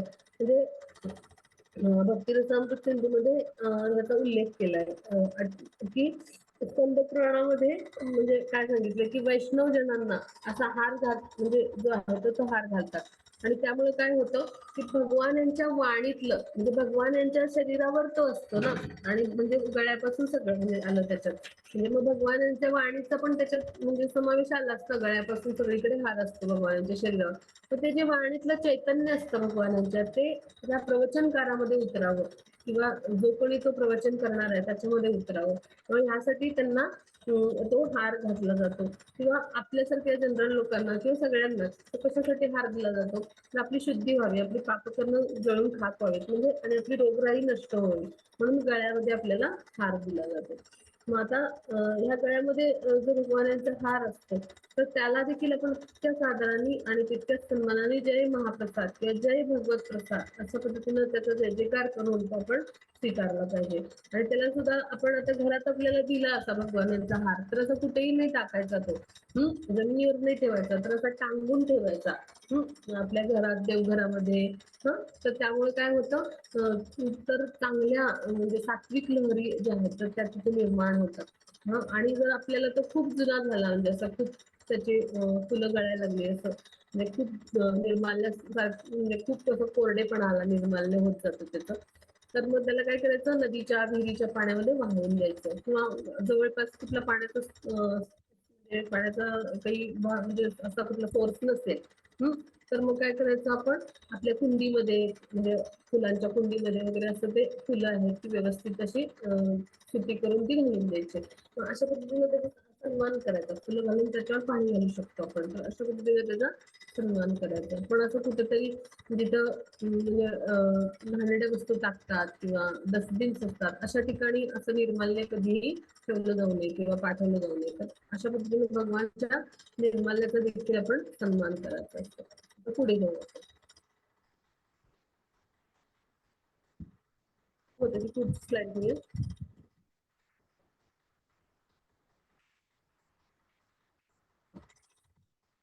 आता आजचे विग्रह जे आहेत, तर त्यांच्या समोर आता आपण कसं, आजच्या विग्रहांच्या समोर आपण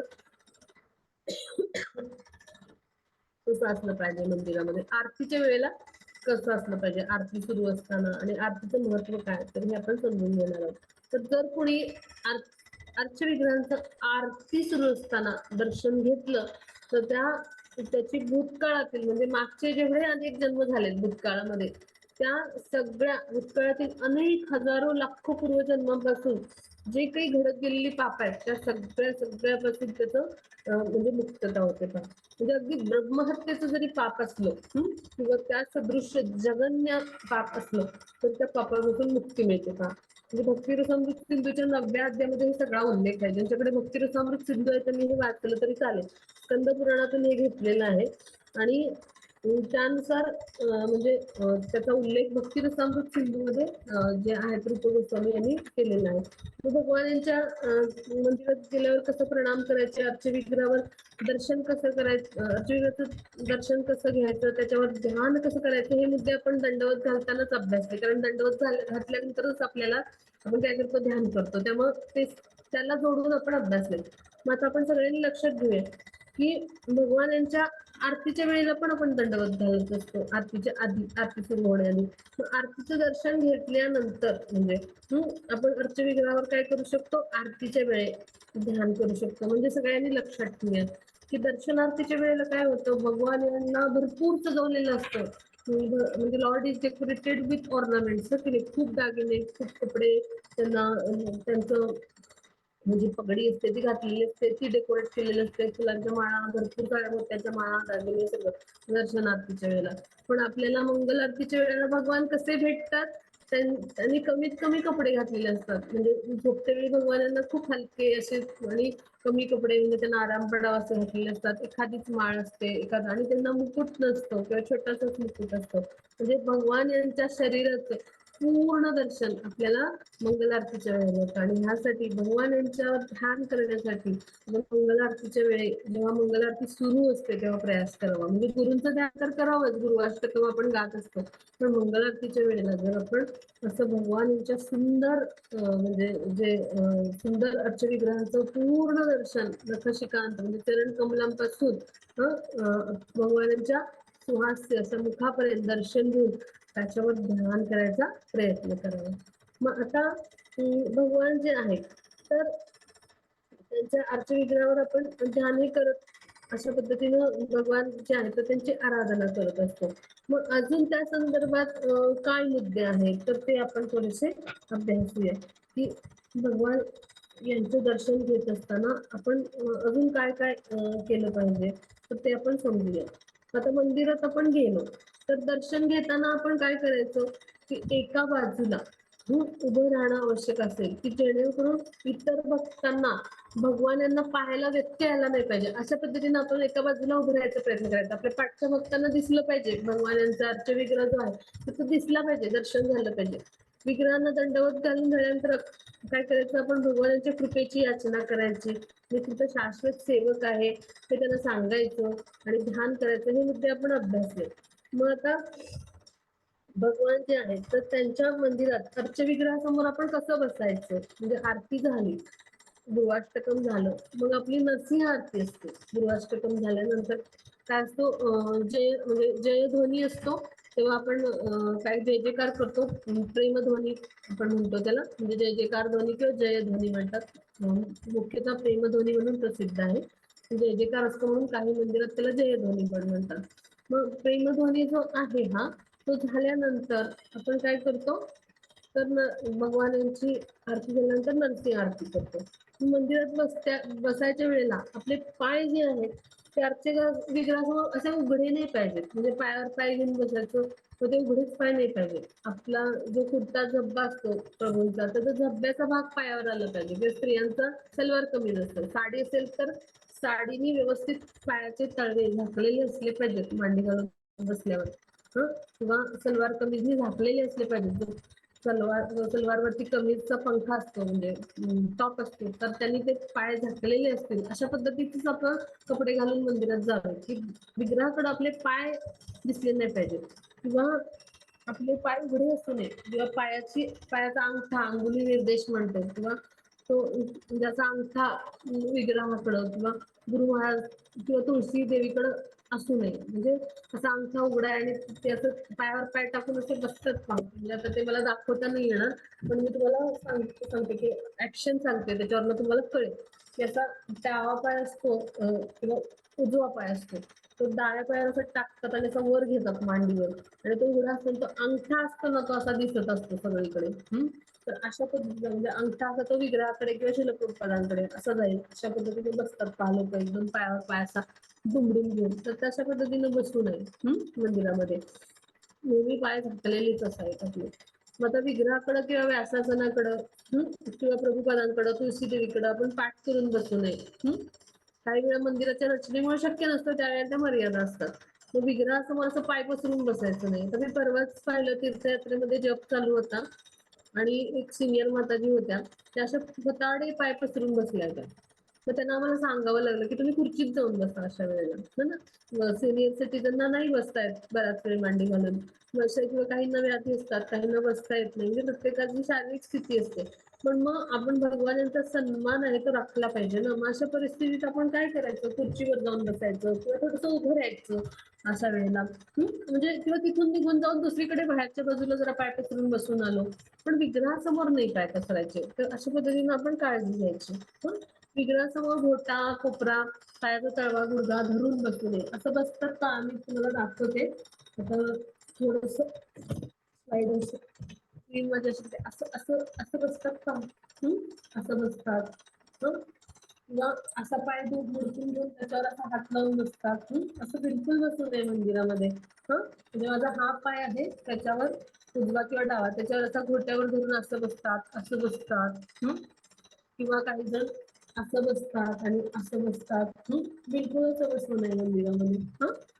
तर हे सगळे म्हणजे भगवानांचा आपण डिसरिस्पेक्ट करतोय, सन्मान दाखवत नाही, ह्याचं प्रतीक आहे. म्हणजे अर्चविग्रहासमोर बसून मग काही जण असे टेकून बसतात, आता खांब असतो किंवा भिंत असते त्याला असं टेकून बसतात आणि सजेस्ट करतात, अशी जपाची माळ घेतात, किंवा असे बसतात, असे रेलून बसतात किंवा अशी माळ घेतात, किंवा असं करून बसतात. असं म्हणजे असं कधीतरी पाठीमागे असं आधाराला असतं त्यांच्या खांब किंवा काय, आणि असे बसतात त्याला खेटून आणि जप करतात. असं देखील बसू नये.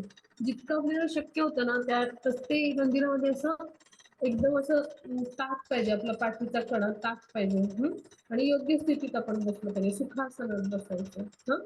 असं आपण बसायचा प्रयत्न केला पाहिजे. आणि आपल्याला त्या परिस्थितीत बसणं शक्य नसेल त्या मुद्रेमध्ये, तर आपण उभे राहू, बाहेर जाऊ, खुर्चीत बसू, म्हणजे त्याच्या संबंधित उपाय आहेत तर त्यानुसार आपण आचरण करायचं.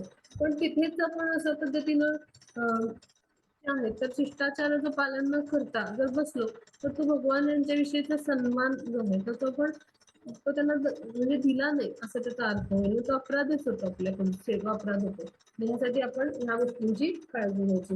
मग आता अर्चविग्रहासमोर काही लोक जप करायला बसलेले असतात सकाळी, तर त्याचा जप करत असतात माळेचा, पण ते अशा डुलकी घेत असतात, असे पेंगत असतात. सकाळी मंगल आरतीला जे जे येतात त्यांनी पाहत जा, ज्यांचे व्हिडिओ ऑन असतात त्यांना बऱ्याचदा असे पेंगतच असतात काहींचं, म्हणजे डुलकी घेत असतात, झोप पूर्ण न झालेली असते, म्हणजे काहीतरी शारीरिक अडचणी असतील त्यामुळे होत असेल, सगळ्यांना होतं, आपण सर्वसामान्य आहोत. भगवानांच्या समोर डुलकी घेणं किंवा झोपणं किंवा दंडवत घालतात, असा साष्टांग दंडवत घालतात आणि तसेच झोपलेले राहतात काही वेळा प्रभूजी, काही वेळा माताजी बराच वेळ तसेच राहतात, मग त्यांना हलवावं लागतं. म्हणजे अशा पद्धतीचं वर्तन जे आहे तर ते मंदिरामध्ये असू नये. मग आता आरतीच्या वेळेला दर्शन आपण घेतलं, तर आता जे असं दर्शन घेत असतो तर ते दर्शन घेताना कुठली कुठली काळजी घ्यायची, आणि आरती झाल्यावर आपण बसतो तर त्यावेळेला काय करायचं आपण, हे आपण अभ्यासलं. मग अजून काही मुद्दे आहेत की आरती जी आहे तर ती कशी ग्रहण करायची. तर आरती जी आहे तर ती ग्रहण करताना जसं आपण भगवानांचं म्हणजे ते धूप दीप जे आपण आहे किंवा तुपाचा दिवा जसं ग्रहण करतो तसंच आरती पण अशा पद्धतीनेच ग्रहण करायची. जय भगवत महाग म्हणजे भगवत प्रसाद म्हणून आरतीनंतर पंचारती किंवा तुळशी महाराजांची जी आरती असते तर ती एक दीप असतो तुळशी महाराजांचा, तर ती देखील आरती असते, तर ती पण ग्रहण करताना कशी करायची, मगाशी जसं मी शिकवलं तर त्या पद्धतीनेच की जय भगवत प्रसाद म्हणून डोळ्यापासून पुस्तकापर्यंत आणि छातीपासून खालच्या भागापर्यंत ते हात फिरवायचे. आपण एकदा घेऊन फिरवले तरी चालतात, असा एकदा पुस्तकापर्यंत आणि छातीपासून खाली, शक्य असेल तर 2 वेळा आरती ग्रहण करून तसं करू शकतो. तर अशा पद्धतीने आपण आरती ग्रहण करायची. मग आता आपण जरा पुढचे अजून मुद्दे अभ्यासूया की आरतीशी संबंधित जे आहेत ते कोणते आहेत, तर तो भाग आपण थोडासा अभ्यासणार आहोत.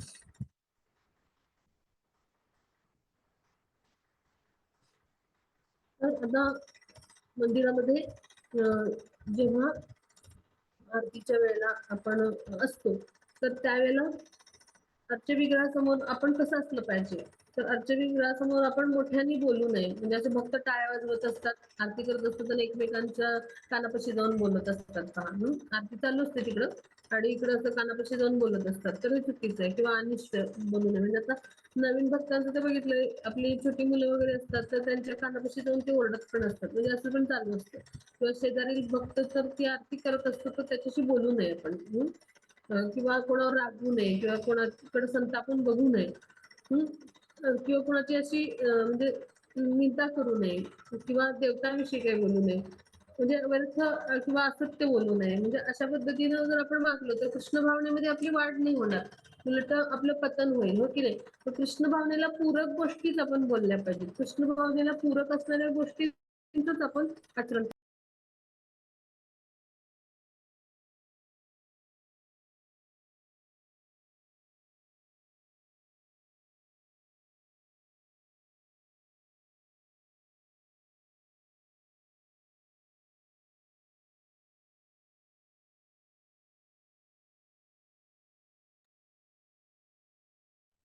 हरे कृष्ण माताजी, आवाज कट झाला तुमचा.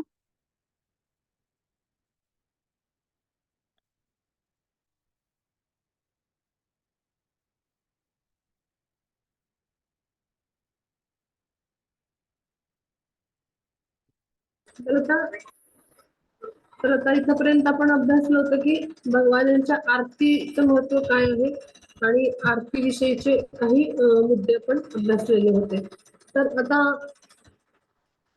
भगवानांच्या आरतीच्या वेळेला आपलं आचरण कसं असलं पाहिजे तर हे आपण अभ्यासलं होतं, आणि आरतीच्या वेळेला ती आपण ग्रहण कशी करायची ते अभ्यासलं होतं. त्याचबरोबर आरतीच्या वेळेला आपण मंदिरात इतर भक्तांशी कसा व्यवहार असला पाहिजे, आणि मग आरती च्या वेळेला आपण बसताना आपण कसं असलं पाहिजे हे सगळं अभ्यास होतं.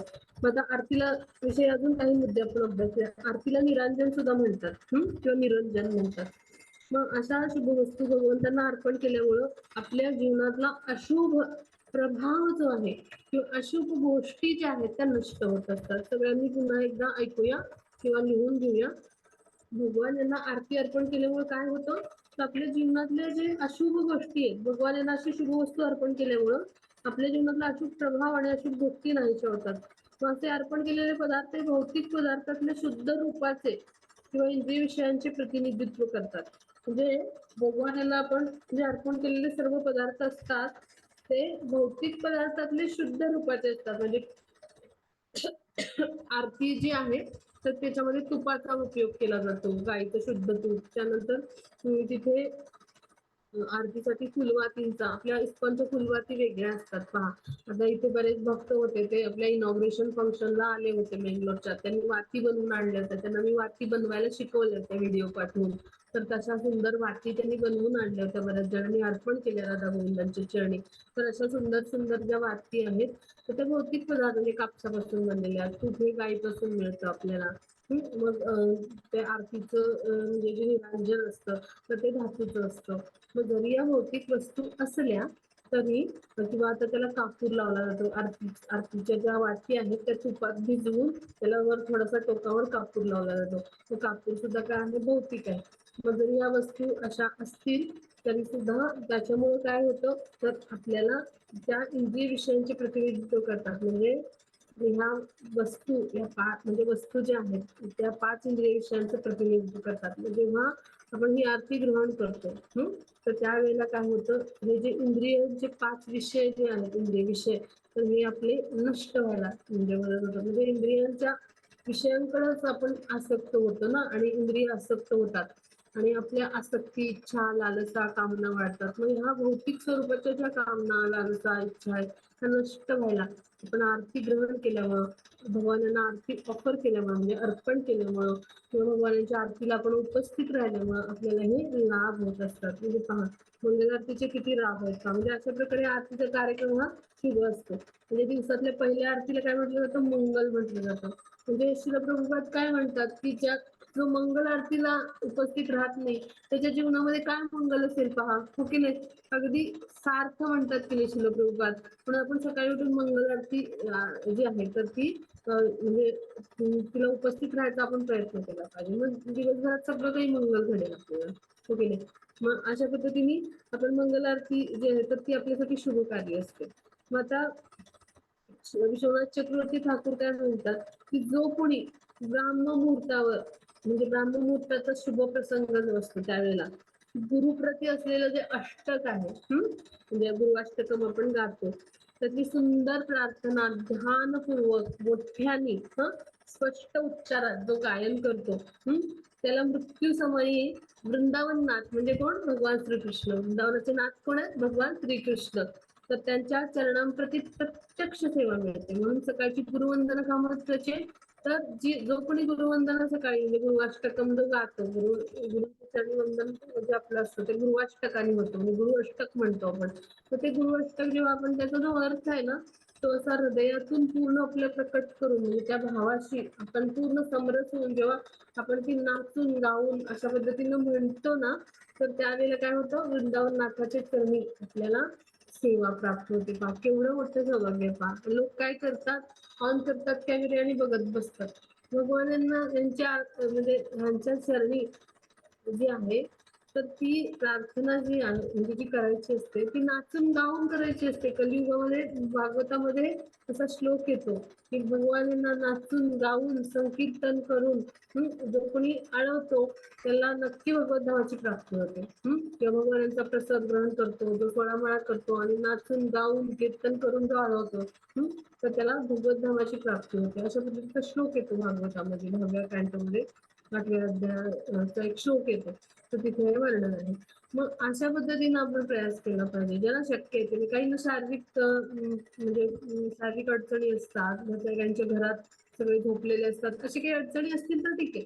पण ज्यांना शक्य आहे त्यांनी नाचून गाऊन छान टाळ्या पिटून भगवान जे आहेत तर त्यांची आरती ही केली पाहिजे. किंवा गुरूंची आरती जी आहे म्हणजे गुरूंच्या विषयीचे जे अष्टक आहे तर त्याचं खूप आपण समर्पित भावाने असं म्हणू, असं काळजीपूर्वक ध्यानपूर्वक असं जो कोणी करेल तर भगवान श्रीकृष्णांच्या चरण सेवेचा लाभ मिळेल. प्रत्यक्ष चरण सेवा म्हणजे प्रत्यक्ष थेट चरणांची सेवा भगवानांच्या, म्हणजे आपण म्हणतो ना की भगवानांच्या महालामधली सेवा आणि भगवानांच्या गेटवर राहायची सेवा. म्हणजे महालाच्या गेटवरची पण सेवा आहे गेटकीपरची. मग एखाद्याला म्हणजे ती मिळेल. पण जो कोणी सकाळी उठून भगवानांची जी आहे भगवान त्यांच्या चरणी म्हणजे आरती होते तर ती त्याला उपस्थित राहायला, मग भगवानांची आरती आधी गुरूंची आरती होते गुरु परंपरेनुसार. दुर्वाष्टकम गायलं जातं. मग जो कोणी हे ऐकतो, भक्तिभावाने गातो, तर त्याला कृष्णांची थेट प्रत्यक्ष सेवा मिळेल. म्हणजे ह्यासारखं मोठं ते सौभाग्य कोणतं, हो की नाही? तर अशा पद्धतीने आपण मंगल आरती जी आहे, तर ती जी आहे, तर ती अटेंड करायचा प्रयत्न केला पाहिजे. म्हणजे आता सूर्योदय जो आहे, त्याच्या आधी 1.5 तास मंगल आरती होते. म्हणजे सूर्योदयाच्या आधी 1.5 तास साधारण असं वेळ असते, म्हणजे ही वेळ असते. चैतन्य चरितामृतामध्ये याचा उल्लेख आहे. 24.34 श्लोक आहे यासाठी. तर तो ब्राह्ममुहूर्त आहे, तो साधारण 3:20 सुरू होतो. तर त्या वेळेला म्हणजे असा जो आरती पाहण्याचा जो लाभ असतो ब्राह्ममुहूर्ताच्या वेळी मंगलारतीचा, तर तो अत्यंत शुभ मानलाय लाभ जो आहे तो. म्हणजे त्या विधीचे लाभ आहेत ते इतके आहेत ते आपण कल्पनाच करू शकत नाही. म्हणजे स्कंद पुराणामध्ये काय म्हणले, आरती किंवा पूजा पाहण्याचे परिणामचे फक्त परिणाम स्कंद पुराणामध्ये उल्लेख केले. म्हणजे जर एखाद्याने भगवान यांची आरती करताना जर मुख पाहिलं, भगवानांचं जे म्हणजे सुहास ते मुख आहे, ते जर एखाद्यानं पाहिलं, तर त्याला लाखो वर्षापासून असणारी जी पापकर्म आहेत ना, तर त्याच्यापासून मुक्ती मिळते. एवढंच नव्हे, तर ब्रह्महत्येचं पाप सुद्धा काय होतं, तर म्हणजे इतकं ब्रह्महत्या म्हणजे जघन्य म्हणजे असं, आणि त्याच्यामुळे काही जघन्य असेल पाप, ते सुद्धा नष्ट होतं पण. म्हणजे इतकं मंगल आरतीचं महत्व आहे. आणि त्यावेळेला भगवानांचं श्रीमुख पाहण्याचं महत्व आहे. आजपासून आपण सगळ्यांनी आरती अटेंड करूया, प्रयास करूया. आणि ती जर प्रत्यक्ष केली आपण, तर अजून महत्व आहे. पण आपण निदान पाहायला तरी सुरुवात करूया. ज्या आरतीला येत नसतील, पाहत नसतील, त्यांनी आरती अटेंड करायला, पाहायला तरी सुरुवात करूया. मग हळूहळू आरती करण्यावर जाऊ आपण, हो की नाही? मग म्हणजे त्याच्यासाठी बरेच निकष आहेत. म्हणजे दीक्षित असायला हवं तुम्ही, असे बरेच आहेत. पण निदान आरती पाहू शकतो आपण, तर ती करायचा आपण प्रयत्न करूया. आता पुढे जाऊ आपण. हो, त्याच्या पुढच्या 15व्या स्लाइडवर जाऊ.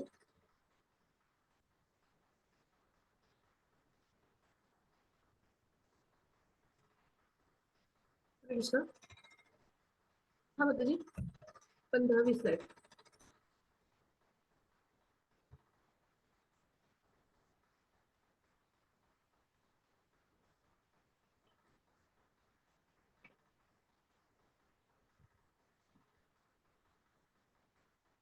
आता प्रत्येक जो भक्त आहे त्यानं मंदिरात येताना नेहमी भगवानांना अर्पण करायला काहीतरी घेऊन यावं. म्हणजे भगवानांना फळं किंवा फुलं, किंवा म्हणजे उदबत्ती, म्हणजे किंवा पत्रम पुष्पम फलम तोयम. आपण 10व्या अध्यायामध्ये हे पाहिलंय हा श्लोक, की भगवान आपल्या भावाचे भुकेले आहेत, तर त्यांना एखादं साधं पान, फूल, फळ किंवा अगदी जल अर्पण केलं तरी चालेल, हो की नाही? मग अशा पद्धतीने आपल्याला जे काही यथाशक्ती येतं, मग ती शक्य आहे ते आपण आणायचा प्रयत्न करायचा. आपण अशा पद्धतीनं प्रयास करावे, म्हणजे जेणेकरून की भगवान जे आहेत, तर त्यांच्या चरणी आपण त्यांना समर्पित करण्यासाठी काहीतरी जर घेऊन म्हणजे असं जायचा प्रयत्न केला, तर त्याचं महत्व काय आहे, तर ते आपण समजून घेणार आहोत.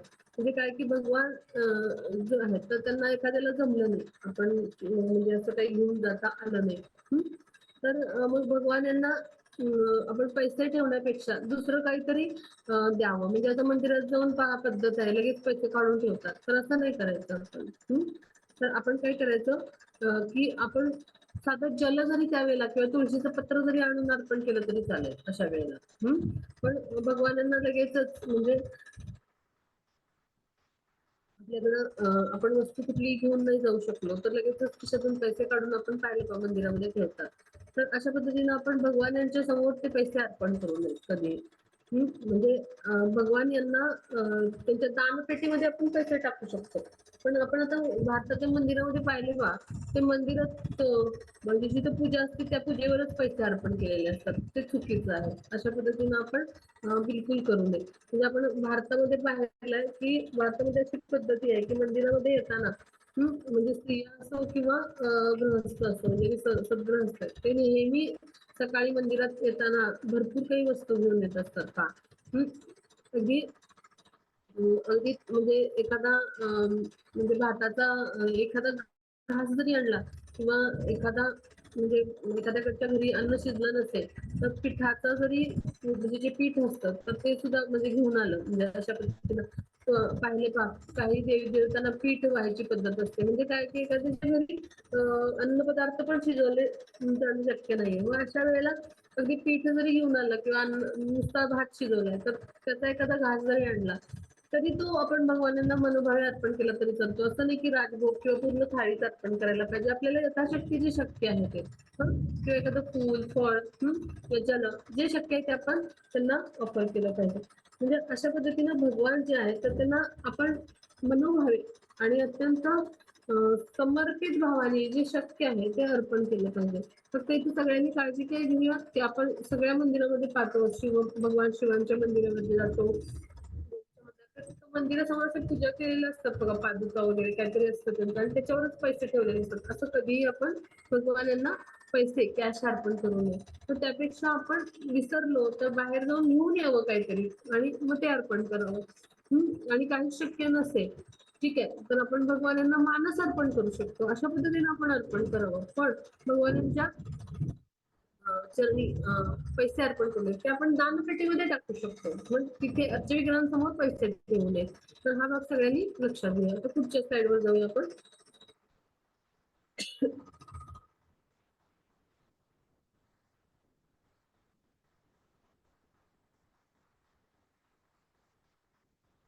आपण 16व्या स्लाइडवर जाऊया.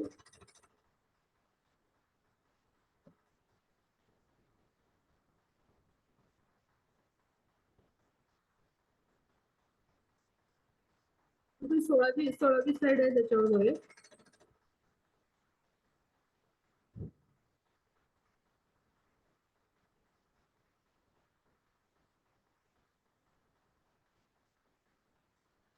हरे कृष्णा. कुबुद्धाची 16 नंबरच्या स्लाइडवर जाऊ.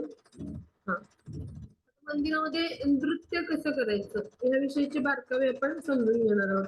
म्हणजे नृत्य करताना काय काय करायचं मंदिरामध्ये आणि नृत्य का करतात हे आपण समजून घेणार आहोत.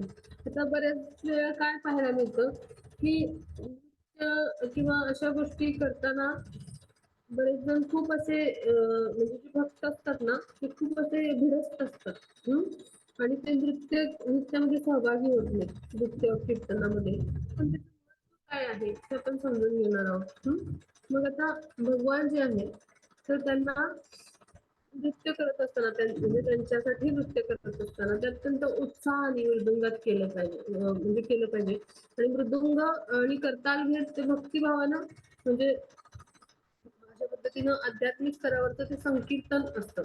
म्हणजे त्याला संकीर्तन असं म्हटलं जातं, नाम संकीर्तन म्हटलं जातं. म्हणजे मृदुंग आणि करतालाच्या तालावर ते केलं जातं आणि सगळ्या भक्तांसोबत केलं जातं.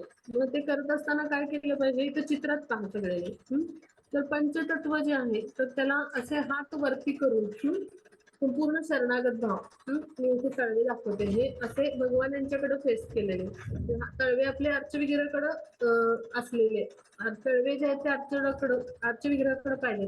असे नाही पाहिजे, असे पाहिजे किंवा असे नाही पाहिजे, असे पाहिजे किंवा असे नाही पाहिजे. अर्चविग्रहाकडे समोर असे अशा पद्धतीने आपण केले पाहिजेत अर्चविग्रहाकडे. सर्वांनी लक्षात घ्या.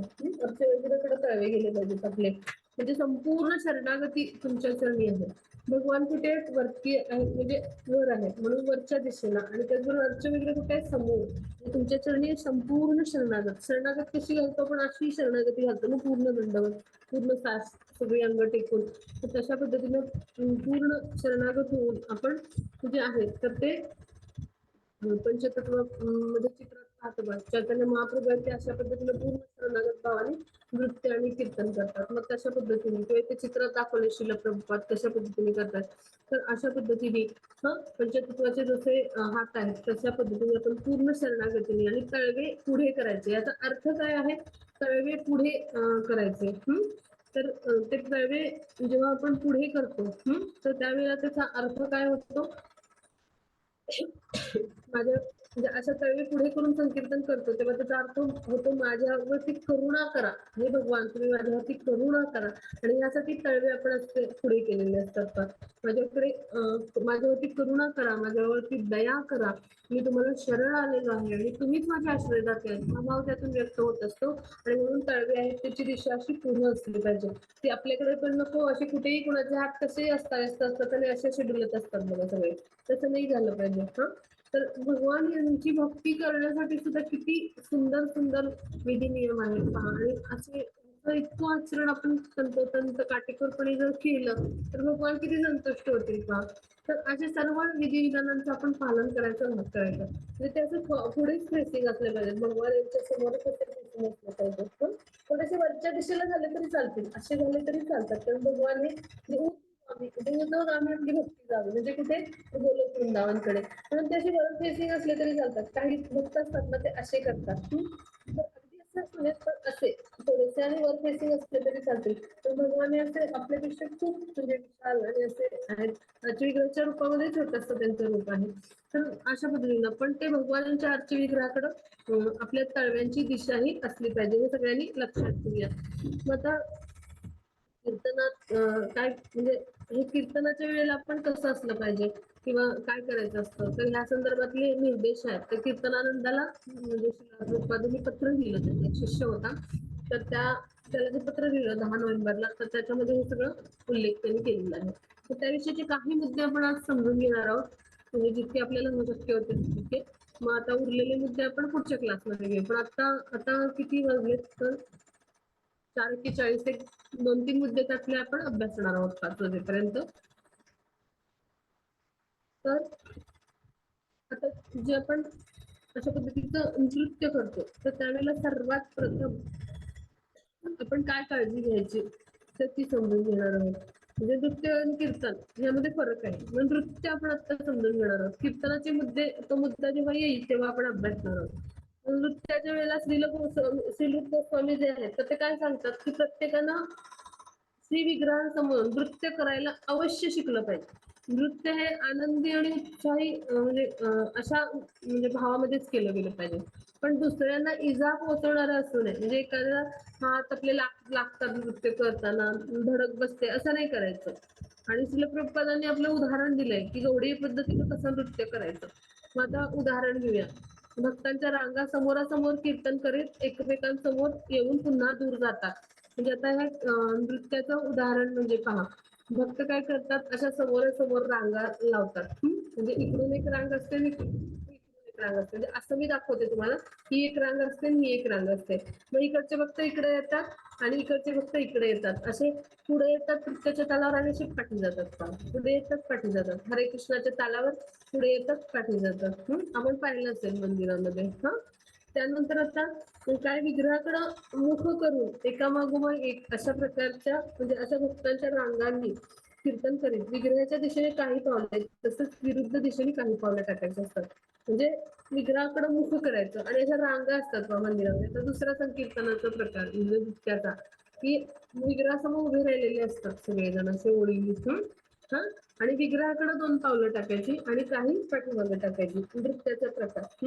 म्हणजे एकामागोमाग एक अशा भक्तांच्या रांगा विग्रहाच्या दिशेने आणि विरुद्ध दिशेने. म्हणजे पायाची हालचाल आहे ती काय करायची, एक पाऊल आहे ते पुढे टाकायचं म्हणजे उडी मारल्याच्या ऍक्शननी पुन्हा मध्यभागी आणायचं पाया म्हणजे 2 पाय जिथे असतात तिथे पुन्हा एक पाऊल पाठीमागे टाकायचं पुन्हा मध्यभागी आणायचं. हा नृत्याचा प्रकार आहे. सगळ्यांनी पाहिलं असेल मंदिरामध्ये. अशा पद्धतीनं विग्रहाच्या पुढे एक पाऊल म्हणजे विग्रहासमोर एक पाऊल आणि त्याच्या विरुद्ध दिशेने पाठीमागच्या बाजूला अशा पद्धतीनं नृत्य करायचं. हा दुसरा प्रकार विग्रहाचा. मग वर्तुळात फिरत कीर्तन करायचं. गोल फेर धरतात आणि एकमेकांच्या खांद्याला हात लावून रेल्वे करतात पहा किंवा वर्तुळाचा हात करून एकमेकांचे हात धरून असे हात वर खाली करतात फेर धरून. किंवा अशी टाळी वाजवतात खाली एक वर एक अशी म्हणजे खाली एक टाळी वर एक टाळी वाजवतात. किंवा अशा पद्धतीचं हाताच्या हालचाली करतात, अशा पद्धतीचा हात करतात किंवा अशा पद्धतीचा हात करतात, म्हणजे अशा हाताच्या हालचाली करून अशा पद्धतीचं किंवा अशी टाळी वाजवतात, अशी टाळी वाजवतात, असा हात घेतात, अशी टाळी वाजवतात, अशा पद्धतीने करतात. म्हणजे असे विविध तुम्ही पाहिले असतील मंदिरात, मी तुम्हाला लक्षात यावं म्हणून थोडंसं हे सांगते. तर अशा पद्धतीनं गोल वर्तुळ करून काय आहे तर ते नृत्य करायचं. मग आता सर्व प्रकारच्या रांगा किंवा हे वर्तुळ आहे ते व्यवस्थित राहतील याची काळजी घ्यायची, एकमेकांना धडक नाही बसली पाहिजे, कुणाच्या पायावर पाय नाही पडलं पाहिजे, कुणाला इजा झाली नाही पाहिजे. मग आता निरनिराळ्या प्रकारात कीर्तन करताना भक्तांना साथ देण्यासाठी जेव्हा आवश्यक असतं तेव्हा आपण हात उंचवायचे किंवा वर खाली करायचे. म्हणजे आता किती वेळा प्रकारचं कीर्तन असतं. आता हरे कृष्ण कीर्तन असेल तर जेव्हा तिथं काय असतं, एक लीड करत असतो, म्हणजे एक म्हणणारा असतो आणि तो त्याचं म्हणून झाल्यानंतर इतरांनी गायचं असतं, साथ द्यायची असते. अशी पद्धत आहे आपल्या कीर्तनाची. मग आता जेव्हा म्हणत असतो एखादा तर त्यावेळेला नृत्य करत असताना त्याला साथ देण्यासाठी हात वर करणं आवश्यक असेल तर करायचे. म्हणजे काय की हरे कृष्ण कीर्तन सुरू असतं, मग ज्यावेळेला हरे कृष्णाचं कीर्तन सुरू असतं महामंत्राचं, मग त्यावेळेला हरे कृष्ण तो जेव्हा मंत्र म्हणून गात असतो त्यावेळेला आपण टाळी वाजवतात. पहा सकाळी उद्या बघा सगळ्यांनी जेव्हा सांगणारा म्हणजे लीडर जो गात असतो श्रेष्ठ किंवा वरिष्ठ भक्त आणि इतर त्याला साथ देत असतात, तेव्हा तो जेव्हा गातो मुख्य भक्त किंवा लीडर गाणारा त्यावेळेला इतर लोक टाळी वाजवून पायांची हालचाल करून नृत्य करत असतात. आणि ज्या वेळेला त्याचं गाऊन थांबतं आणि तेव्हा साथ द्यायला सुरुवात करतात तेव्हा हात वर करतात पहा आणि नृत्य करतात हात वर करून. तर ही पद्धत आहे. म्हणजे अशा पद्धतीनं आपण त्याला साथ द्यायची असते गाणाऱ्या व्यक्तीला किंवा कीर्तन करणाऱ्या व्यक्तीला. आणि हे कीर्तन म्हणजे काय आहे तर हे काही प्रेक्षणीय नाही, म्हणजे इतरांना दाखवण्यासाठी नाही, आपण भगवान यांना संतुष्ट करण्यासाठी हे कीर्तन नृत्य करतो आहोत. आणि त्यामुळं आपण एका जागी थांबायचं नाही की म्हणजे हे काय दाखवण्याचा प्रकार नाही आणि मला कसं जमेल, मला कसं येईल, जे काय आपल्याला जमतं ती मोडकी तोडकी आपल्याला जमेल तसं नृत्य करून सेवा देण्यासाठी आपण सगळ्यांनी नृत्यामध्ये सहभागी झालं पाहिजे. एका जागी थांबून ते बघितलं नाही पाहिजे. एका जागी न थांबता आपण त्या नृत्यात सर्वांनी कसं सहभागी होईल असं आपण भाग केला पाहिजे. मग आता ज्यावेळेला ज्यांना कीर्तनात सहभागी व्हायची इच्छा नसते, म्हणजे असे पाहुणे असतात, नवीन असतात, नवोदित असतात किंवा नवीन न्यूफाईट भक्त असतात, मग अशा लोकांना आपण उगाचच आग्रहाने ओढून नाही आणायचं चल चल म्हणून. अशी पद्धत आहे, माताजी ओढून ओढून आणत असतात माताजी, असं नाही, त्यांच्या इच्छेनेच त्यांना आणायचं. चल आपण नृत्य करूया, आनंद येईल, आपण महत्व सांगायचं, कौन्सिलिंग करायचं त्यापेक्षा. पण त्यांना महत्व पटवून द्यायचं, भगवानांच्या समोर नाचून गाऊन टाळ्या नृत्य केलं तर आपले सगळे भौतिक कल्मश नष्ट होतात, म्हणून आपण करायला हवं अशा पद्धतीने सांगून महत्व आपण जर आणलं तर त्यांच्या समोर म्हणजे त्यांच्याकडून ते समर्पण होतं, नाहीतर मग ते मारून मुटकून त्यांना आणल्यासारखं होतं. म्हणून त्यांना आग्रहाने ओढून नाही आणायचं. किंवा आजारी असतात काही भक्त, मग त्यांना होत नाही, चक्कर आली, असं काहीतरी होऊ शकतं ना, नृत्यामध्ये अपघात होऊ शकतो किंवा अधिक म्हणजे गंभीर बनू शकते त्यांची परिस्थिती. मग हे सगळं आपण भान ठेवायचं. मग अशा नृत्य प्रकारांनी लोकांना इजा होईल असे नृत्य प्रकार टाळायचे. म्हणजे काय, दोन भक्तांनी हातात हात घालून वेगाने गोल म्हणजे असं फुगडी घालतात. मग सगळ्यांनाच फुगडी जमेल असं नाही, मग त्यामुळे ते विचारपूर्वकच घातली गेली पाहिजे. किंवा हात बाहेर काढून स्वतःभोवतीच गोल फिरतात पहा, असे हात बाहेर काढतात आणि असे असे गोल फिरतात पहा स्वतःभोवती, संन्यासी वगैरे असे फिरतात बघा गोल.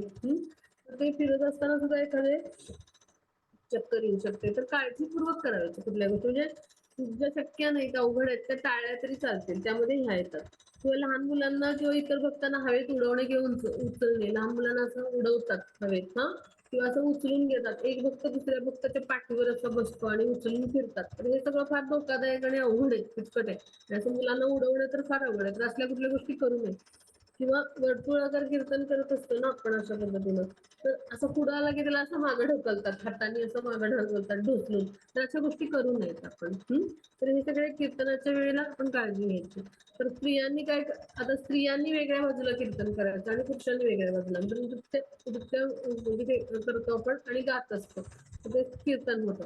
मग ते कीर्तनाचं प्रतिनिधित्व जो करत असतो लीडर, त्याच्याकडे लक्ष ठेवायचं आणि त्याला अनुरूप करायचं. म्हणजे त्यानं काय म्हणलं की आपण हात वर केले पाहिजेत, कुठले ऍक्शन केले पाहिजेत आणि त्यानं काय म्हणलं की आपण काय नृत्य केले पाहिजे हे आपल्याला कळलं पाहिजे. कुठली आपण हालचाली केली पाहिजेत, कुठल्या नृत्याची स्टेप केली पाहिजे आणि आपण काय म्हणायचं त्याचं म्हणून झाल्यावर, म्हणजे कसं म्हणायचं, हे सगळं आपलं लक्ष पाहिजे त्याच्याकडे. म्हणजे कधी कधी असं असतं ना, जय जयकार सुरू होतात. म्हणजे नृत्य रंगत जातं आणि कीर्तन रंगत जातं. मग ज्या वेळेला अशा पद्धतीनं कीर्तन आणि नृत्य रंगत जातं, तर त्यावेळेला लीडर असतो म्हणजे जो गाणारा असतो तो म्हणतो गौरांगा गौरांगा असं म्हणतो पहा. मग त्याला उत्तर द्यायला दुसरे काय म्हणतात, नित्यानंदा नित्यानंदा असं म्हणतात. मग तो म्हणतो नित्यानंदा, आपण म्हणतो गौरांगा. म्हणजे असं त्यासाठी म्हणजे हे जे सिंक्रोनायझेशन आहे, तर आपल्याला काय म्हणायचंय त्या कीर्तनामध्ये, अचूकपणे काय म्हणायचंय, तर हे कळण्यासाठी आपण आपलं जे प्रतिनिधित्व करत असतो जो कोणी भक्त असतो त्याच्याकडं, म्हणजे तो काय म्हणतोय त्याच्याकडे आपले कान पाहिजेत. मग श्री चैतन्य महाप्रभूंच्या नृत्य शैलीनुसार म्हणजे हात उंचावून छान भक्तिभावानं असं परिपूर्ण असं उंचावून छान होते असं नृत्य आणि कीर्तन आपल्याकडून अपेक्षित आहे. मग आता इथपर्यंतचा भाग आपण अभ्यासला. याच्या पुढचे जे मुद्दे आहेत ते आपण पुढच्या वर्गामध्ये घेऊया. कारण आता पुढचे टॉपिक आहेत ते जे आहेत तर ते वेगवेगळे उल्लेख आहेत की भागवतामध्ये काय सांगितलंय किंवा भक्ती रसामृतमध्ये काय सांगितलंय, भागवताच्या पहिल्या कॅन्टोमध्ये काय सांगितलंय, चौथ्या कॅन्टोमध्ये काय सांगितलंय, असे संदर्भ आहेत वेगवेगळे. म्हणजे पुढचे जे मुद्दे आहेत ते आता आदरातिथ्य म्हणजे हॉस्पिटॅलिटी किंवा अतिथी सेवेवरती आहेत. तर तो एक वेगळाच भाग आहे. तर ते आपण पुढच्या आपल्या वर्गामध्ये अभ्यासणार आहोत. आतापर्यंत जे काही आपण अभ्यासलं त्याविषयी कोणाला काही शंका असेल तर आपण विचारूया. मग तुम्ही रेकॉर्डिंग स्टॉप केलं तरी चालेल. हरे कृष्ण.